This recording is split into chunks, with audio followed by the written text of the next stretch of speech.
It's Monday. It's 5:30 p.m. Eastern. Some other time where Tyler is, a different time where I am. That means it's Fantasy Sanctuary, best ball show. If you were expecting Pat Carrain to be here tonight, I'm sorry. You got stuck with just the two of us, but Pat will be here next week, which gives us a week of downtime to be able to check in on our exposures and start talking about targets and fades. And that's what we're going to kick the show off with tonight before we get into at least one draft. Tyler has said that depending on how nice the chat is and how many likes we get and how many new subs we get, maybe there'll be a second one. But let's start with Tyler, some of your round 1 to round 5 fades. We've got the obvious targets on the left-hand side and then the fades on the right-hand side. Nico Collins at 15%, with Jahmyr Gibbs just down at 5%. Like we've kind of talked before about how strong this round 1 class is and how we don't really feel the need to fade anybody in particular. But like, is Gibbs a purposeful fade or somebody that at 5% has just been, you've been making the picks elsewhere? Yeah, so I went and checked out my exposures because I was a little surprised by some of this from a portfolio perspective. Because I don't use real time, exposure tools, and I kind of just like keep I play the news, I play the market, I play things that matter to me.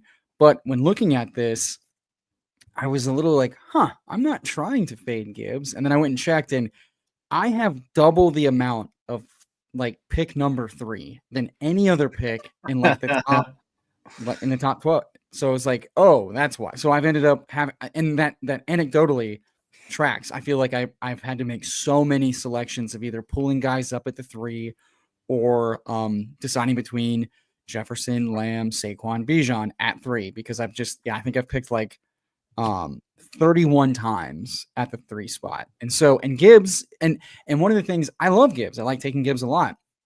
One of the things is like I'm trying to build more wide receiver in round 1 because I like, for the most part, the running backs in rounds 2, 3, 4, 5 a lot better in this very flat tier of receivers. As we're getting a little bit more information, I'm feeling a little bit more bullish to do 0 RB starts and cut it off at 5 or 6 receivers through 7 or 8, trying to get elite tight end, elite quarterback where I can, and then just play the falling solid shots, cheap rookies, etc. But yeah, your boy needs more picks 4 through 7, and in all honesty, the other thing too is like I noticed Gibbs starting to there were some folks pulling him into like the top 3 in pre-draft stuff, but I've noticed he's slowly falling down as the underdog piss boys, myself included, continue to go wide receiver heavy in the first few rounds. And so he's been falling. So I've decided with Gibbs, well, the times I do get him, I'm getting like it's either him or Puka, or it's him or the next tier of receivers. Easy decision when he falls. But it's like I'd like to be able to pick him more often, but I don't want to. I guess it like how much does it matter to pull up ADPs? That's it's debatable, but I'm not the one trying to keep ADPs tethered when they're slowly falling down. So that's been one of those like double-edged swords, and I look forward to hopefully getting more RNG in the picks to even out the Gibbs there. But for the most part, like Detroit, I still want to be in on, and Gibbs feels like the most foolproof piece of the pie here. But yeah. Yeah, and with Gibbs as well, it's almost like pulling him up ahead of the guys ahead of him. I'm not sure that makes the most sense when we like so many of those talents as much as we do. So it's like he kind of falls into this spot, which is a little difficult. In round 2, you've got Rashee Rice with a massive stance on. Obviously, a lot of that 22% that you've drafted of him is going to be from previous ADP when you were getting him in round 3. Josh Jacobs down at 2%. And I hate to throw this phrase out, but aren't you a little bit worried about Josh Jacobs just having another year like last year? No, I absolutely am. One of the things that I just feel like I'm trying not to overreact one way or the other in a lot of instances. And one of the things with Jacobs is that I cannot click him regularly over Devontae Adams, with a straight face. And so until Adams' ADP gets more expensive, I'm going to have a hard time deciding that Jacobs is a better click week in and week out, season in and season out. Now that Lloyd's back in the practice field, I'm not as worried and ready to like shift that, hey, I better pack more Jacobs bags. His pass catching is still a little limited. He got the nut run out last year of Love and the offense kind of needing to like flow through him. And so in that way, he showed his elite ceiling, quote unquote, as an RB1 in fantasy by being the engine of the offense. I'll have some of that, but I don't want to ignore the fact that they did go draft a wide receiver in the first round for the first time in over a decade. And they're talking about, utilizing more consistent, passing structures for this offense. And I'm going to have a hard time taking the most expensive piece of an offense I like when, I can invest in the passing game. But again, it's one of those things that I'm trying to look on the receivers I expect to rise. And then as those prices rise, I expect then to be clicking some of these other guys like Jacobs, where it's like, well, when it's Jacobs versus Garrett Wilson or Jacobs versus JSN, etc., it's a much easier click to me. That one of the reasons I haven't taken as much Jacobs is as he's kind of stayed where he's been put. Guys like Kyron are starting to fall in like the fourth round. And to me, those feel like very similar types of bets with similar types of concerns. And so I'd rather just arbitrage it with the easier click and a much flatter tier, a little bit cheaper of a cost. Yeah. And obviously, if you're going to have 41% of any player, then somebody's going to have to lose out in that range. Like, ideally, where do you see yourself landing on Devontae Adams by the time that drafts finish? And this expands to Josh Allen, of course, as well, because, why take him when you're making such a heavy bet on one player so early? Yeah, I mean, Adams, I wouldn't be surprised if by the end of the summer, it's much closer to like 30 or something. I'm already seeing him start to be a fixture of the 2-3 turn. So, if that's the case, as we get more information, RBs start to rise, et cetera, it'll be a little bit easier. To me, it's just like, again, I see such a clear way to attack. And if healthy, like there's a way that this bet hits in a big way. And so what I will allow myself to have a few levers where I say, I think this is just bad by the market, and pending health, if this hits, I've leveraged my portfolio in a really fun way. One of the things I'm having to do though is, and I think everyone should do this with their stands, both fades and targets, is make sure the combos of those guys you have is varied. You don't want to have the same types of combos at that insane rate. And so I'm tried to be very mindful the last month or so of, if I'm taking Adams, what new teams am I building with him as this piece? And I'm also taking him being like, I don't consider him a normal third round receiver. So I'm also utilizing Adams to build what might be more fragile wide receiver rooms, because I view him as more of a second round pick. And so I treat him like that. And especially as like leverage on a first round pick. So it's not just blind standing, and it's not just blind clicking. Everything we've seen and heard, I think his price should have gotten more expensive by now. And this really just does feel like, age and Puka fear, when I think, in all honesty, the Rams offense should just be more expensive across the board, because it looks like it's going to be a very powerful offense when full health. Well, let's skip over round 4 a little bit, because we've talked plenty about Tet and James Cook. Like, the James Cook regression case is massive. Hunter, huge upside. But the topical one for today, I mean, like, everyone's talking about Jonnu in the chat, but Jalen Waddle at 2%. Tyler, like, what's your expectation for how you approach Jalen Waddle going forward after this trade? Do you think you're still going to keep the fade up, or are you going to be trying to get a bit more now that it feels like Waddle's got an easier path? Yeah, so I'm of two minds here. One is that I do view Miami as like a binary outcome thing. Either Tua and the offensive line, and mostly Tua, if we're being honest, stay healthy, and this offense across the board exceeds expectation, or he's not healthy, and it, we knew what the bet was. We knew the implosion risk. I don't think the Jonnu trade has really fundamentally changed the implosion risk. If anything, it's made it more binary, because now there's no way for them to like go away from the Jonnu and Achane offense, and then if things start to fall apart, go back to it like they did last year. Now it's back to, it flows through Reek, Waddle, Achane, and those are the guys. And if any of those guys miss time, the other consolidate, and it's got to be them. At the same time, we hear that they are potentially looking for another tight end. I think it makes a lot of sense that with this team kind of soft retooling, shedding contracts, trying to get younger, I don't think there's a lot of risk. They bring in like a pass catching threat. It's more of like who's a young guy that's not a dog shit real life tight end that can like be an every down guy and not a total zero in the pass game, but not exactly like a dominant weapon. So I don't expect like Njoku or Andrews, any of those guys. I don't. That would make no sense for how they're trying. Like they traded away Jonnu because he's 29 and then we're going to owe him a lot of money and they cannot be giving more money out. That's why they're trading guys. That's why they shed Jalen Ramsey's contract. So, so from that standpoint, I do think this makes Reek, Waddle, and HN all much better clicks because this consolidates the targets back down to just these three guys. And at that point, their floors become much more stable. And it does become, if Tua plays, they beat ADP. At minimum, they match it. And if Tua doesn't, the floor and the ceiling get shakier, but at least they're the only three guys getting targets. So I've been trying to take a little bit more Tyreek as like physically, it looks like he's not lost speed and maybe the wrist and the implosion were sketchy. So I've been mixing a little bit more of him. I found Waddle just a tougher click because I was never the biggest Waddle in the second round auto click guy in the first place. So I don't view him as like a true arbitrage second round guy. I like a lot of the guys that go around him, running back and receiver.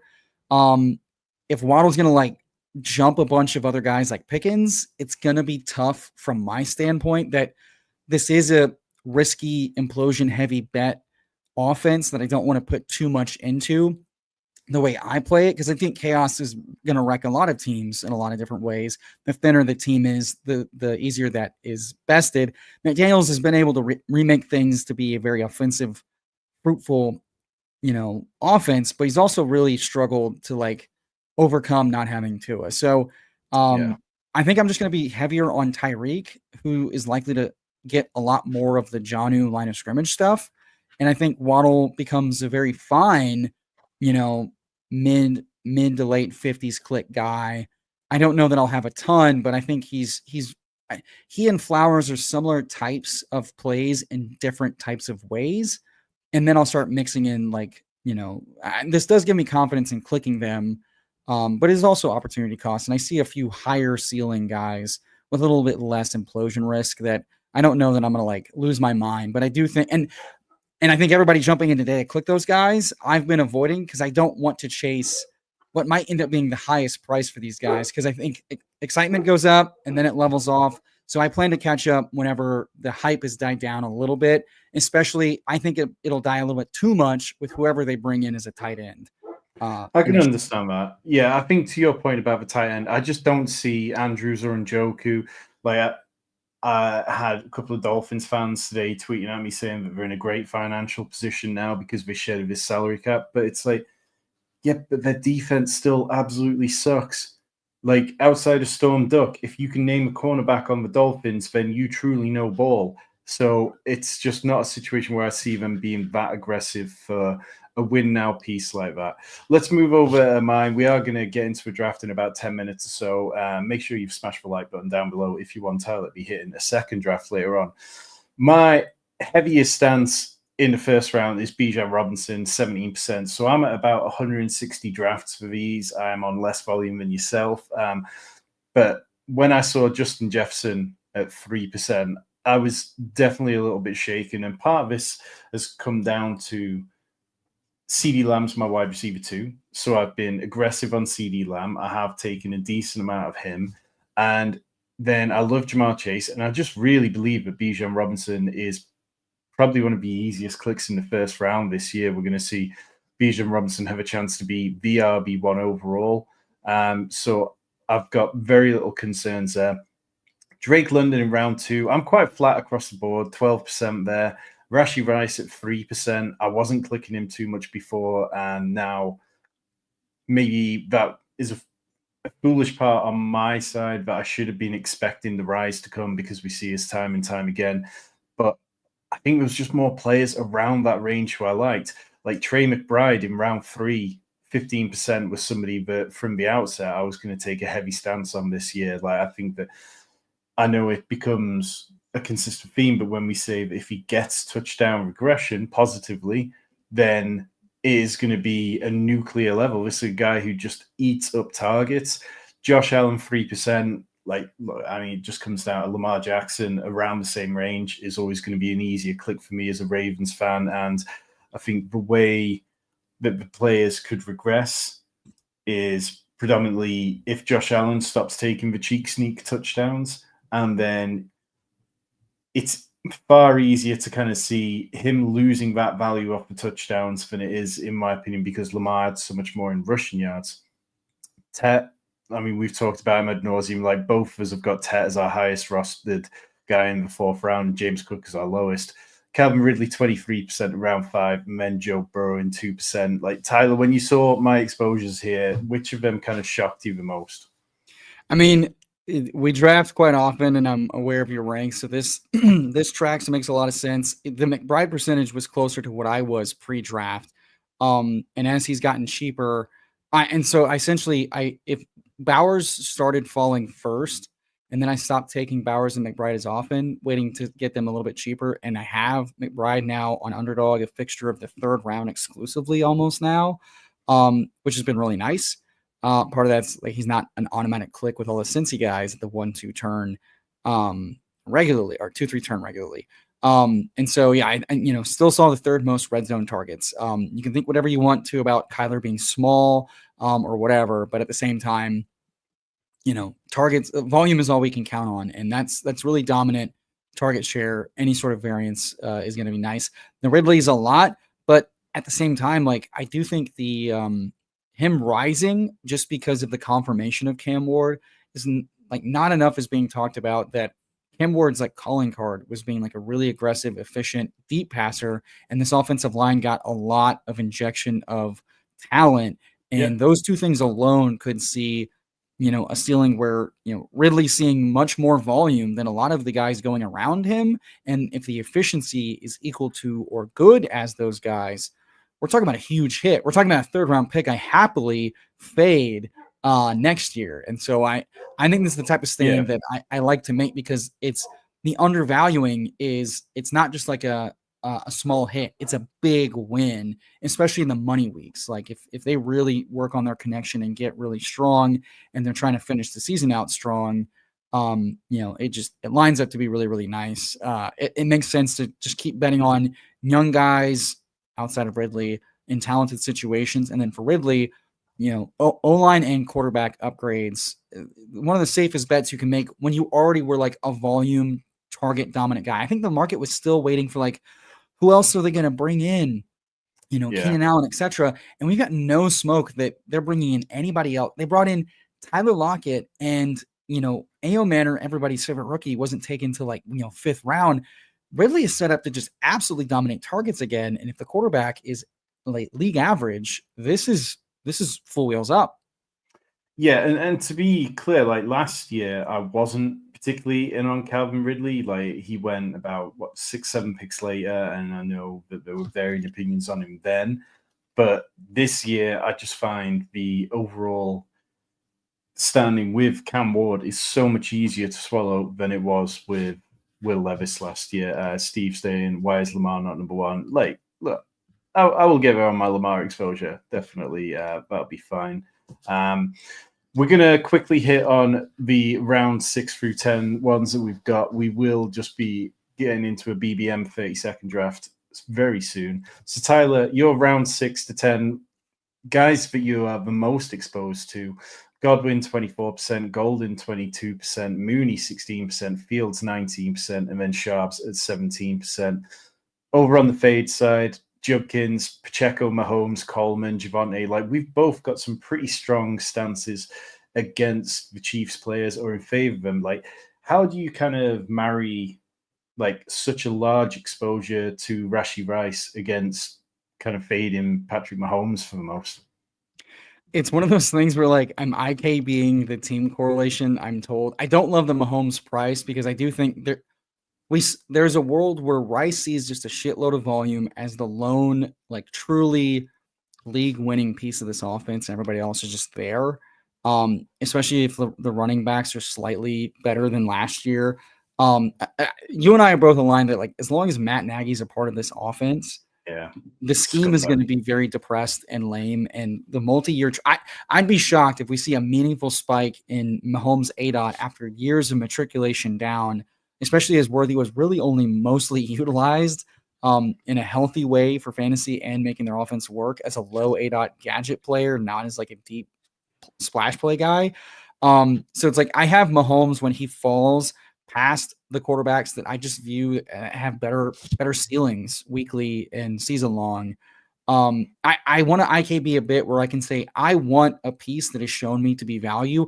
I don't necessarily need to bring it down, especially in cases where I believe the field that is sharp are going to do a lot of stacking and a lot of correlating, and I'm going to do a lot of that too. But if one of the few things I can do differently is say I like, if a lot of sharp players like Rice, like I do, but they believe this offense is going to unlock another level that I strongly believe it would shock me, then I'm going to get the one piece I want, and I'm not going to bring it down with all those other guys. And if my bet's right, then my portfolio succeeds with a hit without, suffering from having large bags of these other guys. So I'm IKBing it just a bit because I do think there's a world where we like boring but good Mahomes is here to stay as long as Nagy's here. And we've got no indication that they're going to let Andy Reid take the reins and move on from Matt Nagy.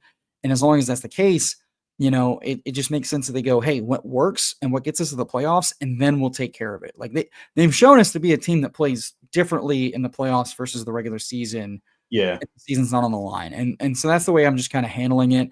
I have a hard time having much Mahomes when, guys like Purdy, Fields, guys that Mahomes just doesn't rush anymore. So like Mahomes can be a very efficient passer, but I don't think he's a better bet than like Dak Prescott or Trevor Lawrence per se. And like hitting a very efficient fantasy friendly passing season doesn't make Mahomes a good 8th or 9th round pick versus some of the other guys. Like JJ McCarthy, I'd rather have straight up as like who's more likely to have a meaningfully powerful pass heavy efficient season in fantasy. But I want to take the guys that rush because in best ball, ceiling matters and ceiling at quarterback matters. And especially I'm not taking a lot of the elite guys on a regular basis. So I want to take the guys that can have like monumental spike weeks and really separate me or keep pace with those elite guys. And as long as Mahomes isn't rushing as much, I mean, he's got to become like Burrow-esque level passing efficient. And nothing Matt Nagy's ever been a part of has made me confident that's in the range of reasonable outcomes. Could it happen? Absolutely. Am I betting against it? For now, for sure.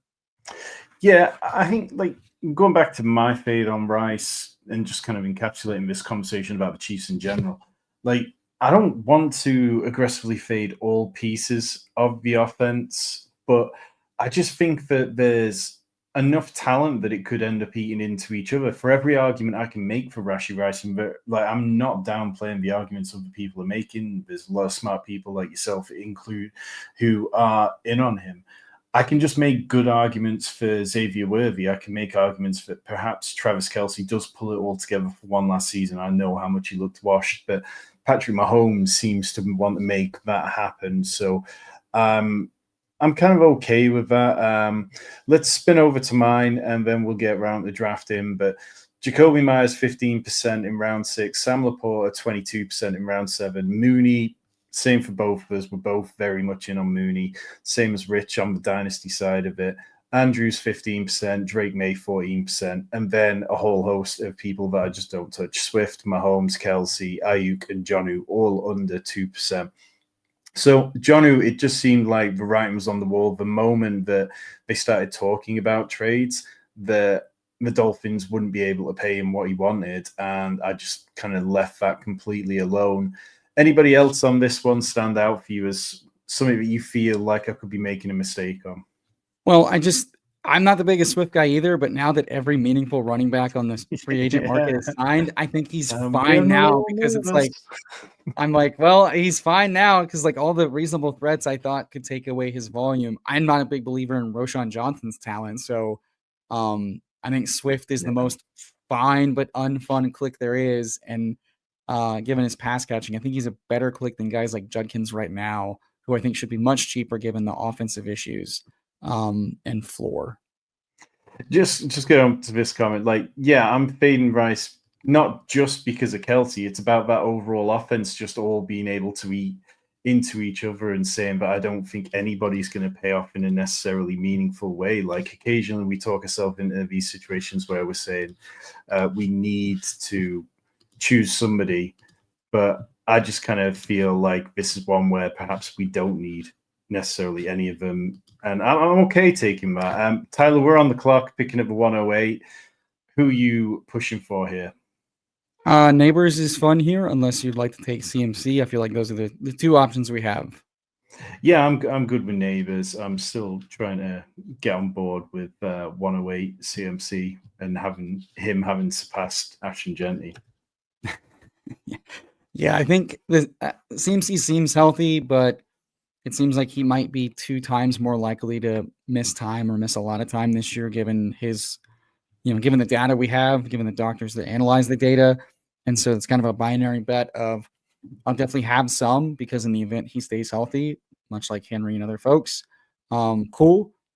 But he could be smashing and then get hurt like any other player, to be quite honest. So I see the reward, I see the risk, kind of like the Miami offense. I'll have my pieces, I'll have my treat it like the bet went right. But I don't see a reason to go super overboard, especially when a guy who can see 170 targets, who's an absolute dog at the wide receiver position, Neighbors, and has a similar type of, nuclear ceiling that can rival guys like Chase, Lamb, and Jefferson, is on the board versus some other guys. Sure, I think that's a difference. Like CMC versus Amon-Ra, I'll probably have more CMC than that. Yeah. So yeah, I think that's I'm kind of with you there. Yeah, Amon-Ra, do you think he slips out of the first round? It doesn't seem like he's going to. I think if his chance to do that was kind of the week of the knee scope. Unless we hear some negative news about it, I don't know that he falls. We're on the clock here. What are we feeling between Henry, McConkey, Bowers, JT, Bucky? Well, I'm fine with McConkey. I know he's one of your guys that you're a bit higher than I am. I feel like, why not just start this on a back-to-back wide receiver one with plenty of volume? Tom, all you had to say was it's hot best ball summer and it's time to piss. And I'm unzipping my pants and letting it loose and letting it, the stream flow freely and strongly. It's nice. We're hearing whispers that maybe Trey Harris is behind QJ in the running. And all I can think of is, Lad. Lad already wins inside and outside. He's already super awesome. The one thing that you could say, was he could have been a stronger target share earner. What if he does that? What if he takes the next step in, being a stronger target earner after being so awesome versus man, so awesome versus zone, being awesome in first down per route run, being awesome in efficiency metrics, like yards per route run. It's, and shockingly being used in the red zone because he's a good route runner. That shocked a lot of people because he was a small slot only guy who, only comped to Percy Harvin and Chris Olave last year. So yeah, I think this is a clear type of bet to take, considering where he wins, how he wins. And quite frankly, I don't think what's talked enough about the fact that the offense looks like it just got better. And it was pretty damn good last year. And they threw a whole lot more than we thought they did. And so at the end of the day, this offense could just be much more efficient and explosive than even we saw last year, which means more scoring potential for Ladd.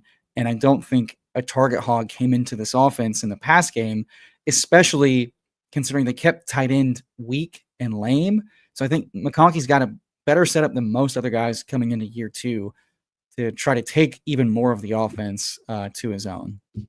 Yeah, no, good friend Steve-O from FanSpeak saying, keep in mind with Laddie start of the year banged up, so we've got healthier. That noise does make it a little tricky because obviously early on in the season they were getting the big plays from J.K. Dobbins, so they were leaning into the run a little bit more. And then as J.K. Dobbins stopped being able to be explosive, they got Ladd, who was healthy. And I think working out which side of things they truly want to be, whether it's they want to be really good running the ball and really run heavy, or whether they are willing to throw the ball a lot more, is going to determine a lot of how lad can pay off his ADP. I'm not necessarily as much worried about Chargers running backs, but as you point out, Devon Chan going at the 202 there, and then Tyreek Hill going at the 211. Like, yeah, it's going to be interesting to see where Waddle goes in this draft. Probably the 4-5 turn, if I had to guess. That's where he's been going in a lot of BBMs today. How many BBMs you done today, Tyler? I watched Best Ball Breakfast while I pretended to work. The only draft I did today was a Superflex draft, and we took Waddle about pick 90. So, yeah, doesn't really count. Well, that'll do, Pig. I hate this area of the draft because I don't like any of the players. So maybe that's a reason to start taking the elite quarterback more, which is why I know a lot of people do. Well, should we take Josh Allen? Since when we've both been not drafting a lot of him, it would be very easy for us to take Lamar, but we probably don't build enough Josh Allen teams. We don't build enough Josh Allen teams, and as Rob reminded us, the Gigabrain Wizard himself, why do we draft 0 RB, Master Wayne, so that we can win at the 1Z positions and get more elite? And if we're not getting Josh Allen on some of those teams, we're missing out on potentially elite floors and ceilings. And I do not apologize to anyone that just had to listen to me do a poor Michael Caine in best ball, but that's what you're doing. I just thought my window was open and there was people walking by, clearly talking. People have been begging for me to do a British accent, so I figure this is where we can meet in the middle. It's a bit, and I'm doing an impersonation poorly.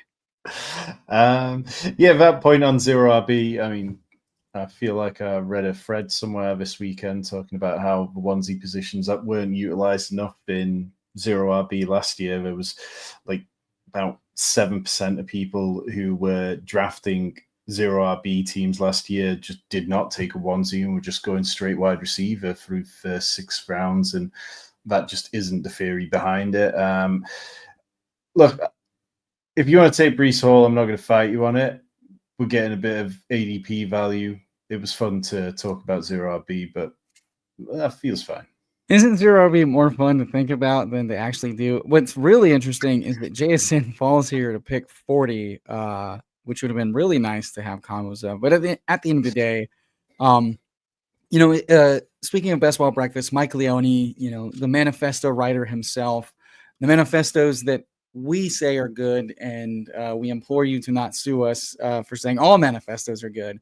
But he pointed out again that with his ETR, with the ETR team doing a bunch of data work, I believe it was Miller who did some additional looking at like advance rates and things of that nature.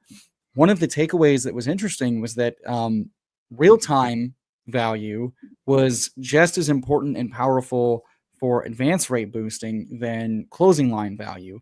And one of the counterintuitive takeaways was that they saw that the advance rate, both for regular season and playoff weeks, including semifinals and finals, was also higher with value, more closely, more value than you would have thought. In fact, much more than in August, September, much more value in May, June, and July for those advance rate boosts. And I thought that was interesting. And then I posited in chat, and they seem to agree that probably the takeaways, because fallers early are just because of like vibes and rank shifting and things of that nature, whereas fallers late are guys we're all agreeing we're out on, but people are still drafting them for like auto drafts or like perceived ADP value that are not in the loop. And we're buying risers at any cost because they will almost never get enough time to rise. And so one of the things that I'm being a little bit more humble about this year in total is, I'm with you that I have some questions and concerns about Breece. I don't think he's an auto smash, auto click. I have concerns about the offense. I have concerns about the quarterback. I have concerns about the player who looked a little bit less efficient in a completely new regime. These are all issues. These are all concerns. That said, Braylon Allen was kind of bad last year, like I thought he would be, and he wasn't that good in college, the last year he came out. So Breece could still be better, and Breece could still see a shitload of targets, and if he's still explosive, and it looked like he was still explosive, just not efficient, well, then that's like kind of like a Kenny Walker-esque profile with maybe a much higher reception ceiling than I'm giving him credit for. But all that to say I'm going to be humble when it comes to ADP fallers that aren't like injury related, because the data tells us that those are some of the best ways to either A, build unique combos, B, boost our expected advance rates through every portion of the fantasy season because of, us not always being right on things, but also, getting cheaper guys that may also be good. And now you're getting two of those guys. So I'm going to have a lot of fades at the best prices. And to me, that's the best way to make that bet. And Brees, being one of those guys. So I think that's nice. Yeah, okay. So one pick before us, team before us has got a 1-2-1. So it wouldn't be surprising if Zay Flowers went and then left us with a choice of Roma Dunze, Juwan Jennings. I know we're both kind of a bit more on Juwan Jennings. I like Kenneth Walker in this range. I like Chuba Hubbard in this range. And probably should be taking a little bit more Alvin Kamara. What's your lean, Tyler? Well, Zay does come to us, and we get a little bit of value here. So I'm going to strong arm you into taking him. Well, just going back to Brees as well, because Zay, yeah, I've got no problem taking Zay. I think we saw a nice progression last year. Maybe he's not going to be the most consistent, but if people are betting on Andrews being washed, then surely Zay Flowers has the potential to keep just going higher. Jalen Waddle goes at the back end of the fourth round. I'm guessing you won't be buying at that price. And just last thing on Brees, you kind of mentioned it, but the target upside, 95 targets in 2023, 76 targets last year. If you're worried about Justin Fields checking down, Justin Fields is not your average dual threat. He is absolutely willing to check the ball down, even when kept clean. Over the last 2 seasons, he's had some of the highest rates of checkdowns. Like last year, he was the number 1 quarterback in that stat. The year before, he was number 2, behind only Russell Wilson. Justin Fields will absolutely keep checking the ball down to the running backs. Yeah, I think that's not a good reason to be down on him. I'm more of that. If this is a 3 running back by committee and they're all mixing in for all types of work, that's just a bad early round pick. But I'm hoping that he's much better than those other guys. But there's a lot of risk involved that I think make it a scarier pick than not. But we'll see. Yeah, and I'm looking forward to next week when we have Crane on, picking his brain about Brees Hall, because obviously we've all heard him speak about it a bit, but getting to ask a few questions. Look, Joe Mixon, I just really don't enjoy that pick. But Tyler, if you can make a case for it in 10 seconds, go for it. ADP value. We're going to build the all ADP value team here. The injury is fine. The work is fine. And one could argue that Chubb is even a better signing because he has to, at 30 years old, be coming off of a second year removed from his injuries that most people see well with. We know he's a freak of nature. We know he's a different type of animal. His work ethic, his running uphill back and forth looks good, but he's a 0 in the passing game. And we know that Mixon, with this same staff, just is one of the few guys that can see a 90% plus, total running back touches share. And there's not a lot of those guys that get that. And right now, if people are out on him just because he was wearing a precautionary boot, I'm seeing nothing to make it the vibe. Again, the thing we just said, the vibes are a little bit scary, but I have yet to see anything that's truly worth dropping him for. And so, he's not my favorite click in the world with, them bringing in Chubb and Woody Marks. But I also know the staff just likes their guys. And they've been trying to get rid of Dame Pierce for a while just because he doesn't fit their running scheme. So I think it's just they like vets. They like dusty vets.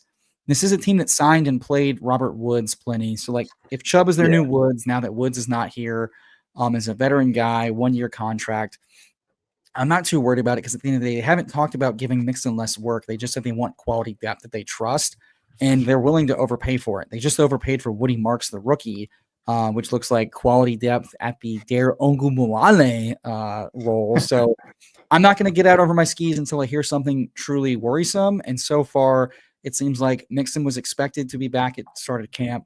He's taking precautions for his foot. And we know that 6th round, these guys, much like Connor, they could miss a few games, but their spikes have been really powerful. And Mixon was a pretty good pick last year, despite missing a lot of weeks. And he sustained 2 or 3 high and low ankle sprains last year. So it's when he is healthy, he's given a lot of work and he smashes on volume and he's more efficient than we think, especially in the pass game. Until I hear anything otherwise, he's a fine click, especially when we went wide receiver heavy early. I know we're coming back to being up on the clock again, but when you are drafting the elite onesies, do you ever feel more tempted to turn to like scooping ADP?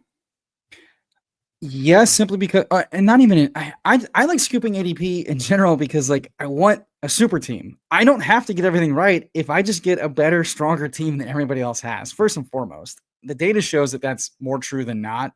And like I'm gonna have a lot of takes, but if you're just gonna give me guys that I shouldn't be getting at these prices, then I'm gonna have a stronger theoretical team than you anyway. But I think bolstering it with a onesie is nice because it gives you a higher ceiling at the more impactful position of quarterback. I think of that. I'm more willing to do that if I get like a lot of value early. I'd like to tack on an elite quarterback because like that position matters the most, and I don't want to get boxed out of a bad build, or I don't want to get boxed out at quarterback with a really great build just because. Also, I'm not moved to take Shakir because of the stack, so I'm gonna go ahead and queue up the guys that suit my fancy here. Go ahead and shout. Well, I mean, let's go with Jaden Reed. I think like the upside is possibly nice on this build with Malik Neighbors, Lad McConkey, Zay Flowers. We've got guys who could be reasonable volume guys, but we saw from Jaden Reed last year that when things were clicking for the Packers in the passing game, that he was able to be a top wide receiver for a small amount of time. And I'm not quite willing to give up on that yet. Yeah. Plus, he correlates week 17 with Zay Flowers. So we're already cooking with a little bit of correlation at ADP value. Little woo. That's a game which I'm looking forward to, obviously, as a very biased Ravens fan. But I feel like that's one which could have plenty of potential. If Jordan Love can be what people are hoping, then maybe it works out for him. He did just get married, though, so maybe it all goes to pieces now that he's got married. Married to the game, Tom.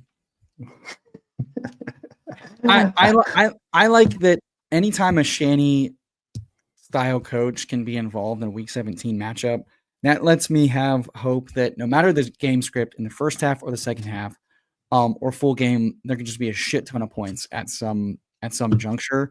And that's just good for Tom. If we get a Buka here, I'm gonna be so happy, and I'm gonna be really fucking bummed if he goes right here in front of me again. I wasn't gonna say it. And it's okay. I'm tempting fate because it's good. Yes. Yes. Finally, he never gets back at ADP anymore.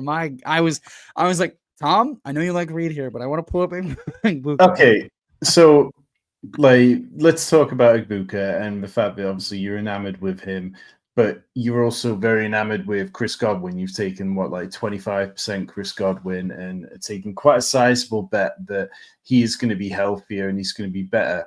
So is this a bet against Mike Evans, McMillan, Otton? Is it just in general just betting on the talent of a guy who went top 20 in the draft? Like, what's the kind of mindset of how it's going to play out for both those players to hit for you? So for Godwin, we've seen his role and his ceiling be awesome, and we've seen 1 to 2 other guys get opportunity. I don't want people to forget how much McMillan, as a shitty, not that good 3rd round pick in the real life NFL, almost spiked every single week for the first 4 weeks because of deep touchdowns, while Evans had good games and Godwin was like the wide receiver 1 through 4 weeks. Like when Baker and this offense are just chucking it, they score a fuckload of points, and it just does not matter. On top of that, so like he could like on top of that, he's a 1st round rookie. He was a rookie I liked. His peripherals looked really strong. He then joins an aggressive offense. That's good. And it's a good offense. That's good. He joins an offense with 2 aging guys, both that have pretty lengthy injury histories. So his contingent upside is huge. We saw that with McMillan last year. On top of that, he has been apparently just crushing every part of camp. He came in knowing more than McMillan knew. Shocker. The same point last year. He's then been popping into OTAs, catching everything, having a good rapport with everything we've heard is so good. When we hear that kind of drumbeat early, we start talking about motherfuckers like Efton Chisholm, but we don't care that Egbuka is crushing as a 1st round talent. If Godwin or Evans misses any time, wheels up. If they don't miss time, we've seen the wide receiver 3 in this offense have a nice floor and ceiling, And in best ball, that's all we care about. And if that role grows, my thing is he is on track to easily beat out McMillan, who I thought it was already the median outcome for the first round talent to take hold of the wide receiver 3 role and then go with it for the full season. If he makes this like not even a conversation about a rotation going into week 1 alone, this price is more than fine because there are so many other ways for him to crush, including this offense not regressing because the offensive line and the receivers are just continuing to stay good and Baker's cooking with internal hires. Like these are all I don't see how he doesn't hit without injury. Well, back on the clock. I'd be okay taking Keon Coleman here and just betting on like the second year breakout for the stack. It's more price adjusted compared to Khalil Shakir. And given that we've got good volume guys, whereas Shakir can give you those kind of volume, the big play can be a bit intermittent. Whereas Keon Coleman, I think if he hits, we are talking big plays and big points totals. And I'm fine saying that he might be able to surpass some of the wide receivers ahead of him. Are you with me on that kind of argument? Yeah, in this build, I think it's fine, especially since we did 2 detours for running back. I'm really worried about Keon because Matt Harmon was like, hey, my concern was he was kind of like a big power slot guy that wasn't going to be a good boundary receiver. And his rookie year kind of showed us that that's kind of the case. And now they've got 5 slot receivers, including Kincaid, and they can't all play in the slot and they all have to rotate. And he's going to have to keep being this pseudo boundary receiver that he's not very good at doing and he's not adept at doing. So he does have to just grow into a role he doesn't do at this price.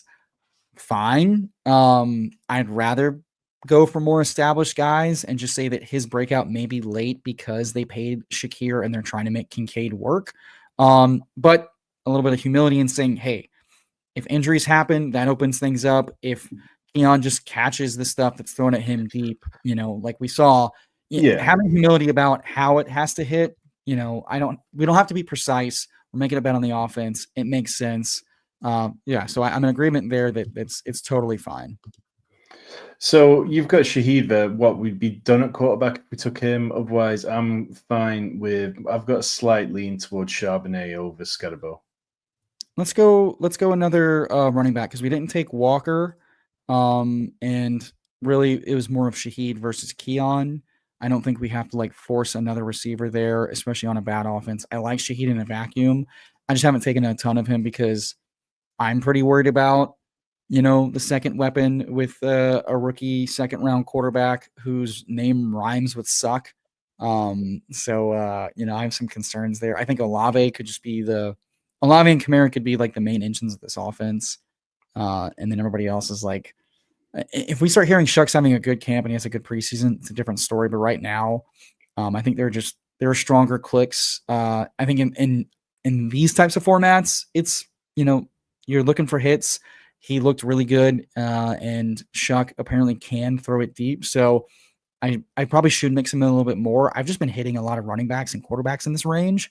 Yeah, of this range, it's just like the tight end and quarterback range. Like I was making the point, I think with Rob yesterday on Spike Week's channel, but I think that how this range of like round 9 to round 12 plays out between the quarterbacks and the tight ends, it could be the difference between winning rosters. Like if you hit on the tight end value in this range and the quarterback value in this range, like, and we're talking about guys like Bo Nix, even, occasionally seeing Kyler Murray here, Drake Mays, obviously in this range as well. And then there's tight ends like Travis Kelce, Mark Andrews, who we know have supreme upside, David Njoku, who could hit in a big way. He's not necessarily somebody I'm clicking on, but like, trying to get as many different combinations in this range feels like a smart move to me. No, absolutely. I mean, this is usually like the gold mine there are guys in here that will hit, figure it out. And if anything, take the guys just likely to rise out of this range where you're going to have less of them because they become tougher clicks versus other guys, which seems, more than fine to defensible. Jonnu Smith auto clicker. Yeah, obviously. What a steal. He's fallen one round of ADP. What a delightful. I still think he's fine to draftable. I'd rather have him than Freiermuth, given what we know. But I think I'm only considering him like in the Henry Otten Chig range and not before then. personally. Yeah, I was hoping Spears would land with us. Look, I mean, Tucker Craft or Dalton Kincaid. Well, I'd like to try to get both, and I do like Kraft better. Okay, And I'm good with that. Like, take the Kincaid is team stack. cheaper. Yeah, Yep. we get the teammate correlation with Reed. I know Kincaid is more, but goddamn, I hate him as a click, but I do think he'll be there for us to double stack if we want. I'm not trying to double stack Josh Allen personally because he is a rusher, and I think if he's having a nuke season or a nuke game, rather, it's because he's rushed for 100 yards and 2 touchdowns, and hopefully 2 of those passing touchdowns he's thrown for have gone to Keon. But yeah, if Kincaid's available, I'll begrudgingly click him. There's never been a more fake, young next Travis Kelce in his life. But again, a little bit of teammate humility, and I don't think I have Allen and Kincaid yet in my portfolio. That's most of the reason why I throw out Coleman. It's saying, okay, well, we don't build with Josh Allen when we draft together. Like, I don't have a lot of Josh Allen. You don't have a lot of Josh Allen. And typically when you make that kind of bet against a quarterback, you can end up with less of the players unless it's Patrick Mahomes, Rashee Rice for yourself. So I'm just kind of willing on this team to be like, okay, well, rather than just playing the hits, what are the other slight little detours that we can get to give ourselves a different team? And maybe if we were drafting in one of the other tournaments, I'd be okay just pushing towards some of our more favored guys. But in Best Ball Mania, where we've drafted a bunch, we're going to keep drafting a bunch every Monday all the way through till the season starts. Having a little bit of diversification feels quite okay. No, for sure, especially when it's correlated. And as suspected, we get Kincaid right back around to us. So I can eat my asparagus unsalted, unseasoned, unsautéed because I get to have my ice cream and Tucker Craft first. Well, the other one that we could have done there would have been Dallas Goedert for the Week 17 correlation. Would you have had much more faith in Dallas Goedert? Like, obviously, I don't think the Eagles want to trade away their starting tight end during the season when they're going to push for another Super Bowl. But do you feel concerned at all that Goddard could still get moved? No, it seems like it was a very obvious. Goddard and his agent are like, we'd like more money. And the team said, we will trade you to the shittiest team. Do not try me. And they said, all right, no worries. I like Super Bowls. And they sat back down. So like he's older. They have a Super Bowl window. I think if they were going to replace his usage, it would have been in the draft like they have done previously. And with that not happening, to me, it's pretty obvious that like he's here to stay, at least on the contract at hand. They'll figure it out. We've also heard no smoke about it. And again, I don't think a team like Miami is trading for a Dallas Goedert, who would likely, need a full, a contract extension, and they're not trying to pay guys. So that's the thing. Like, if the people on Twitter saying, okay, well, we're going to see Mark Andrews or Dallas Goedert potentially be traded for, both of those players would surely want a similar amount to what Miami said they weren't going to pay Jonnu Smith. Like, Mark Andrews isn't going to come cheaply, and they're going to give up draft pick compensation as well as them being ready to pay 10, 12 million or so, the same that we saw. So, that's where I struggle. And that's where I see guys like Michael Mayer or cheap veterans being the way to this one. I mean, hey, let's get Gerald Everett on the Dolphins to see what happens. I mean, they look like they're going to go back to what they were doing, which is what the Chargers are doing now, which is we're just going to rotate the cheapest meh tight ends and make it work because we want to prioritize paying everybody else. And Miami's having to start from a much worse position at quarterback, O-line, and edge rusher. So, yeah, they'd be going backwards. And I think they finally realized they have to. They tried to build a dream team. They shot for the moon. They fell short. It's time to start, reining in. We haven't been taking a lot of Trey Benson here, but at pick 152, the ADP Awu train just keeps on trucking. Yeah, I'm absolutely down for that. I posted something on Reddit about my favorite backup running backs this weekend and got flamed for not giving Trey Benson enough love. And part of it was that I just find him more difficult click going normally, like 12, 13 picks ahead of Tyler Algier. But here in the same range as Tyler Algier, I find that a completely plausible pick, and I'm down with it. Absolutely. All this ADP value is making me better that we clicked Keon Coleman and Dalton Kincaid, two of my least favorite picks. But again, we're not trying to be precise, and we're going to be wrong about a lot. We're going to be right about a lot because Tom and I are good at this, and we're going to get it right. We're going to get a lot right. We're going to victory lap to the sun don't shine. But value is nice because we're just trying to shove as many players into a roster that we can that aren't likely to be shoved together later on. And there's a lot of ways for a lot of these guys to hit. I'm with you that Trey Benson feels like potentially more of a grinder than not. He still earned a few targets. I sincerely doubt he gets like a 70% plus 1-for-1 or even close to it James Conner replacement role if Conner's missing. But this offense is good, and if he's a good rusher, the running offense is one of the most efficient. So if he's efficient on the ground and getting goal line work, it may not matter. And I haven't gotten as much of him, but at these prices, I will. Too easy there, Josh Palmer. Sure. I just want to take a check at what we want to do for QB2 as we're getting along. We'll make it work. I think we can still make that one work. There's enough in this range, but I still feel like, if we got Stafford or potentially even Geno, we could always take one of those. Stafford goes off board immediately, of course. Or we could be real men and just take Jackson Dart and just say that we got it. We figured it out. I heard you like Tyler Shep. I love, Tyler's got to, support other Tylers, even if it's becoming increasingly hard by the day to do that. I know. I don't like it. I don't like it, Neil. Well, we got the Bills triple stack. Like it shouldn't feel so disgusting to end up with a triple stack of a team that could rank, top 3, 2, 1 in offensive DVOA. Yeah, I just wish the players we were clicking were actually good, and I wish they weren't rotational. But we can't have what we want. I want to be a millionaire, and I'm not a millionaire yet. So maybe being a Bills homer this one time will work for you and I. Look, I mean, if we were going to start clicking good players in best ball drafts, then the time to start that was years ago. Definitely not now.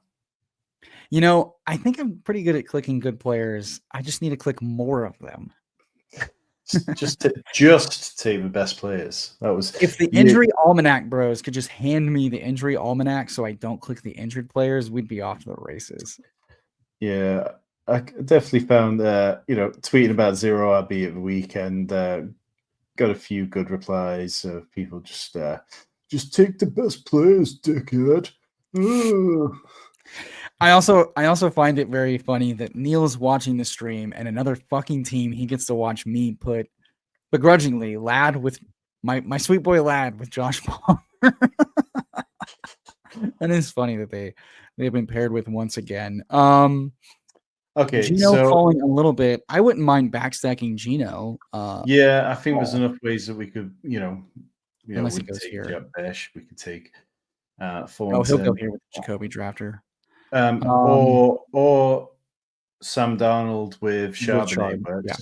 Yep, I like that just fine because we could add in some other stuff. MVS. Some are saying this season's Josh Palmer. I think Sam Darnold would be fine as a QB2. I don't really worry about him losing his job. I think in Superflex, it's kind of fine to take Jalen Milroe shots as your fourth QB, but I have no qualms about taking him. And really, we only need him for a couple of weeks. Geno or Darnold? Well, I think Geno's the safer pick with no bench risk, and his offense could be better. Backstacking him is fine. And if B-Man is going to give himself no quarterback out stacked, I don't mind making his team worse. Hey, sometimes you got to be on the offensive. I mean, Geno at this point is just a cheap, good click that we can backstack in a variety of ways that make sense for our team. and just fill in a bye week. If you're going to let us push quarterback with elite and then give us a very good click in a potentially high octane offense, 13 picks past ADP. Well, we've already triple stacked Josh Allen. We want Josh Allen and his team to crush. So at minimum, I'll take a naked Geno any day late to keep the Allen truck a rolling. Yeah, the stack that we've built out with Josh Allen, I think sometimes you can just kind of say, right, I've got one really impressive stack. The second stack doesn't necessarily need to be a monster. It doesn't need to be as massive. Like, we're making our correlation bet there. And would we prefer to have Geno stacked? Obviously, particularly with the good options that he's got. But I'm okay now and again just being like, it wasn't worth chasing something just for the sake of getting a stack. I mean, we've got a team stack in Green Bay already. We're going to be able to backstack Geno with a dart, and it lets us, more importantly, stick with 2 quarterback and a 3 quarterback meta. And also quarterback's more important on this site than running back, and the running back tier is pretty flat. Will Shipley for our little Buffalo bring back Aru. Yep, no, that completely works. We're probably drafting a little more Will Shipley than we need to, coming from somebody last year that ended up with about 20 to 25% Will Shipley, partly because I was drafting so much with Colin Kelly and Rotoviz, and he was very determined on Will Shipley, and we drafted too much. But the thesis is still there. And now Kenneth Gainwell's gone. I know Kenneth Gainwell wasn't necessarily massively fantasy relevant, but if we're going to see, if we're going to see Will Shipley have an expanded role and be explosive, then I'm okay to take that shot. I don't think Will Shipley's got the profile of somebody who could be a 3-down running back, regardless of what happens. But on that offense, again, sometimes it just kind of comes back to taking players off good offenses. I mean, Kenny Gainwell got some late down and distance and high value target touches. He just did dick all with them, just to going to show that Saquon is good in this offense. Shipley was an interesting prospect. I think he was a 3rd-round pick or 4th-round pick, if memory serves correct. And yeah, I mean, running backs don't have to be good. They just have to be fed volume. And if the volume they're fed is also in a top 3 offense, that's also good. And the thing with Shipley is that he might have gotten the worst free agent running back to compete with, making him at least the safest feeling RB2, because AJ Dillon looked really bad before he was out of football for a year. And I point to any one player in the last 10 years or more that has missed a year or more of football and come back and been anything remotely close to usable or good, IRL or for fantasy. I don't think that exists. So J.K. Dobbins. I'm talking about not injured on the sideline. He truly missed a lot of time because it was injury, but it was also taking care of his body, yada yada. Anyway, so Shipley just feels not even just a good correlated pick. It feels in this range. I see why people are clicking Chubb and Hunter over him, but from a safe and what's the ceiling if he does get 50 to 70% of work, it's a very clear bet. I don't have enough, but in builds like these, it makes a lot of sense. Okay, so we're coming up on the clock. It is round 17. If we want to add anything to the Geno stack, it probably needs to come now, particularly with Dante Thornton becoming somebody who's... We're at 2572, Bill. Do you want a 3rd tight end? Do you want an 8th receiver? Do you want a 6th running back? How would you like to finish this team out? Well, it comes down to Michael Mayer or Dante Thornton. Which one of those guys do you prefer there? I think we can push that to... I don't want to take Michael Mayer, so it's going to be the receiver. Okay. So let's go receiver. And then in that case, Dalton Schultz is probably fine at this point, unless you've got somebody you love. Jatavian Sanders I do like as well. Let's take Sanders then, because I think Schultz is a bad player who keeps getting phased out. And Gretsch and Leone on their projections pod point out exactly why I've been out on Schultz this entire time, because it's just not a pick even stacked. I'm interested in taking in 18 rounds. And again, we don't have to stack Geno. We'd like to. I think the running backs we have with Brees, Mixon, both after ADP, Charbonnet and Benson, and then Shipley. This could easily be a 5 running back build. I see the value for 3 tight ends and receivers as well. We got a little bit of value on Palmer. We've targeted a rookie. We've targeted a year 2 player. We've targeted another year 2 player neighbor. So like I'm comfortable with 7 receivers if you want to take a 6 running. So like I think this is a true choose your own adventure pick. So, I'm fine stacking Geno if we'd like. I'm also fine just saying, is there a pick on the board we like in a vacuum? I'm good. Let's take a look at the running back tab if you could be so kind, Tyler. Absolutely. Would love to. I mean, Taj Brooks works. I think that, Kyle Mononga is the guy who probably isn't getting drafted every time, that would give us some interesting combinations maybe. And then as you get further down, there's not really anybody standing out. So like I would lean towards Taj Brooks if we're going running back, but I'm open to suggestions. We've taken Keenan Allen in the 18th round. Do you think he would be a worthwhile swing here? Not ahead of these guys, I don't think. Well, if you want to take Keenan, go on, take him quickly, and then let's. I was just gonna say they kind of came down to like the way that Keenan Allen wins now is so much volume related, and I think that we've got 4 wide receivers who can be high volume guys, potentially 5, depending on Zay Flowers and Booker, maybe Frankenstein, that 5th one, and if Keenan Allen is trying to make our roster spot, it's probably because he latches on somewhere. He has a nice situation without too much competition, which probably means that he's on a bad offense.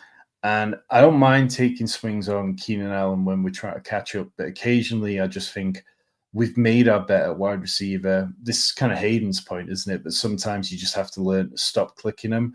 We need the Bills stack to pay off. We need the guys that we took ahead of that to pay off. And I feel like the running back room probably benefit a little bit more if that feels like it makes sense to you. Well, and that's kind of where I was leaning of like, I think this was a build where we could stop at 5, but I like being able to take an upside shot in the playoffs of filling the flex with a running back, potentially with 3 strong receivers. And because we went Neighbors and Ladd. So like already we're betting on really high efficiency, high talent, potentially more volume than we're thinking. Same thing with Zay. Healthy, better luck on deep stuff. He's the guy breaking a lot of the touchdowns deep than Bateman was. We've seen what Reed's upside is. If they pass more, not only is it leverage off of Jacobs potentially, but it's also just like very fruitful spikes. Like Buka, we said the case for. Keon Coleman, true black box, but stacked right there along with Palmer. And then, I think 3 tight ends in this build. If you're going to go, I think 3 of onesie. I don't always need the 3 of both onesie, but ping-ponging 2 shitty and 1 very promising tight end makes a lot of sense. I'm not comfortable with 2 and with Kincaid, given what we've seen. And so in that standpoint, I don't mind saying, hey, this rookie might be ahead of some vets. And we just made the same case for Egbuka, that being promising. What running back, especially with Chase Brown having kind of like a potentially fragile volume case. There's an easy case for Brooks at minimum is just, the RB2 going into preseason, and now he is going ahead of Shipley. And at minimum, we've just gotten a pick that could rise very high versus, I see the case for some of those receivers, but, I think Tucker and Thornton could potentially rotate with each other as the speed boundary guys until we get training camp news. I'm not going to overreact to, Thornton being the fast guy in shorts, burning guys. We see that all the time early on. But I also know that Tucker's a holdover from a previous regime. So, we didn't need to stack Geno because, again, we got him at after ADP value. And at minimum, he's a bye-week fill-in. At another, he's a guy that is live week 17 from a like bench risk perspective. And that's good. Yeah. I think, you summed up a lot of smart points there. Like, in general, the bet so much is heavily reliant on Josh Allen there, isn't it? And it's heavily reliant on the Bills' offense being slightly different to what we've seen in past years, and passing game maybe being a bit more routine rather than having the volatile week to weeks. And that's part of why I don't enjoy drafting the Bills a lot, because it is difficult, but, how often do we spend having conversations about there's opportunity and ambiguity when we talk about running back rooms.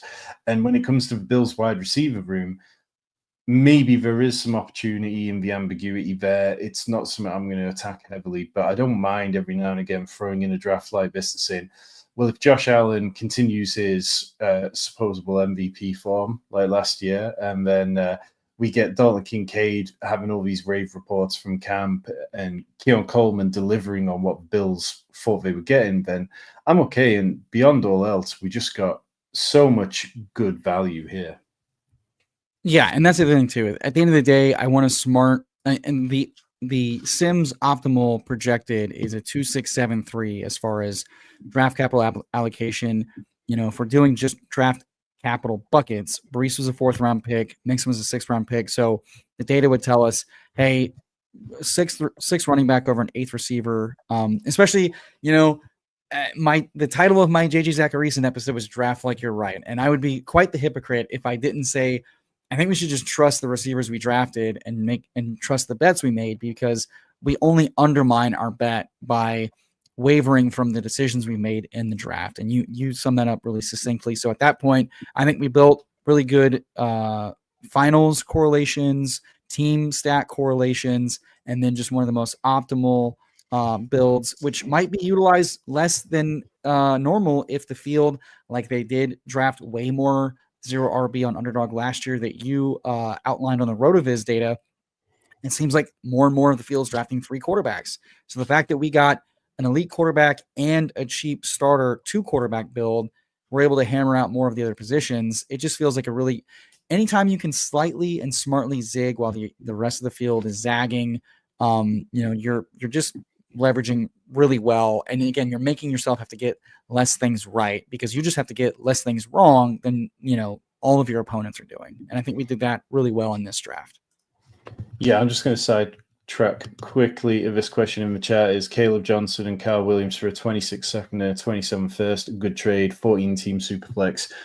Well, according to Rich's Dynasty Values, which are part of the survival kit, which you can get by joining this channel, heading over to the Discord and finding the link in there, he's got that massively in favor of the picks. I would say almost closing in on sort of at least a 60% value on the pick side. So I'd be happy doing that. Obviously, it depends on your team build and how you're building it and what you want to achieve in the near and longer term. But 27 is a year where people are already trying to acquire first round picks for, assuming that's going to be a good dynasty class. So I would be happy to make that trade. And let's say, if you want more dynasty content, Rich's got another dynasty video coming to the channel tomorrow.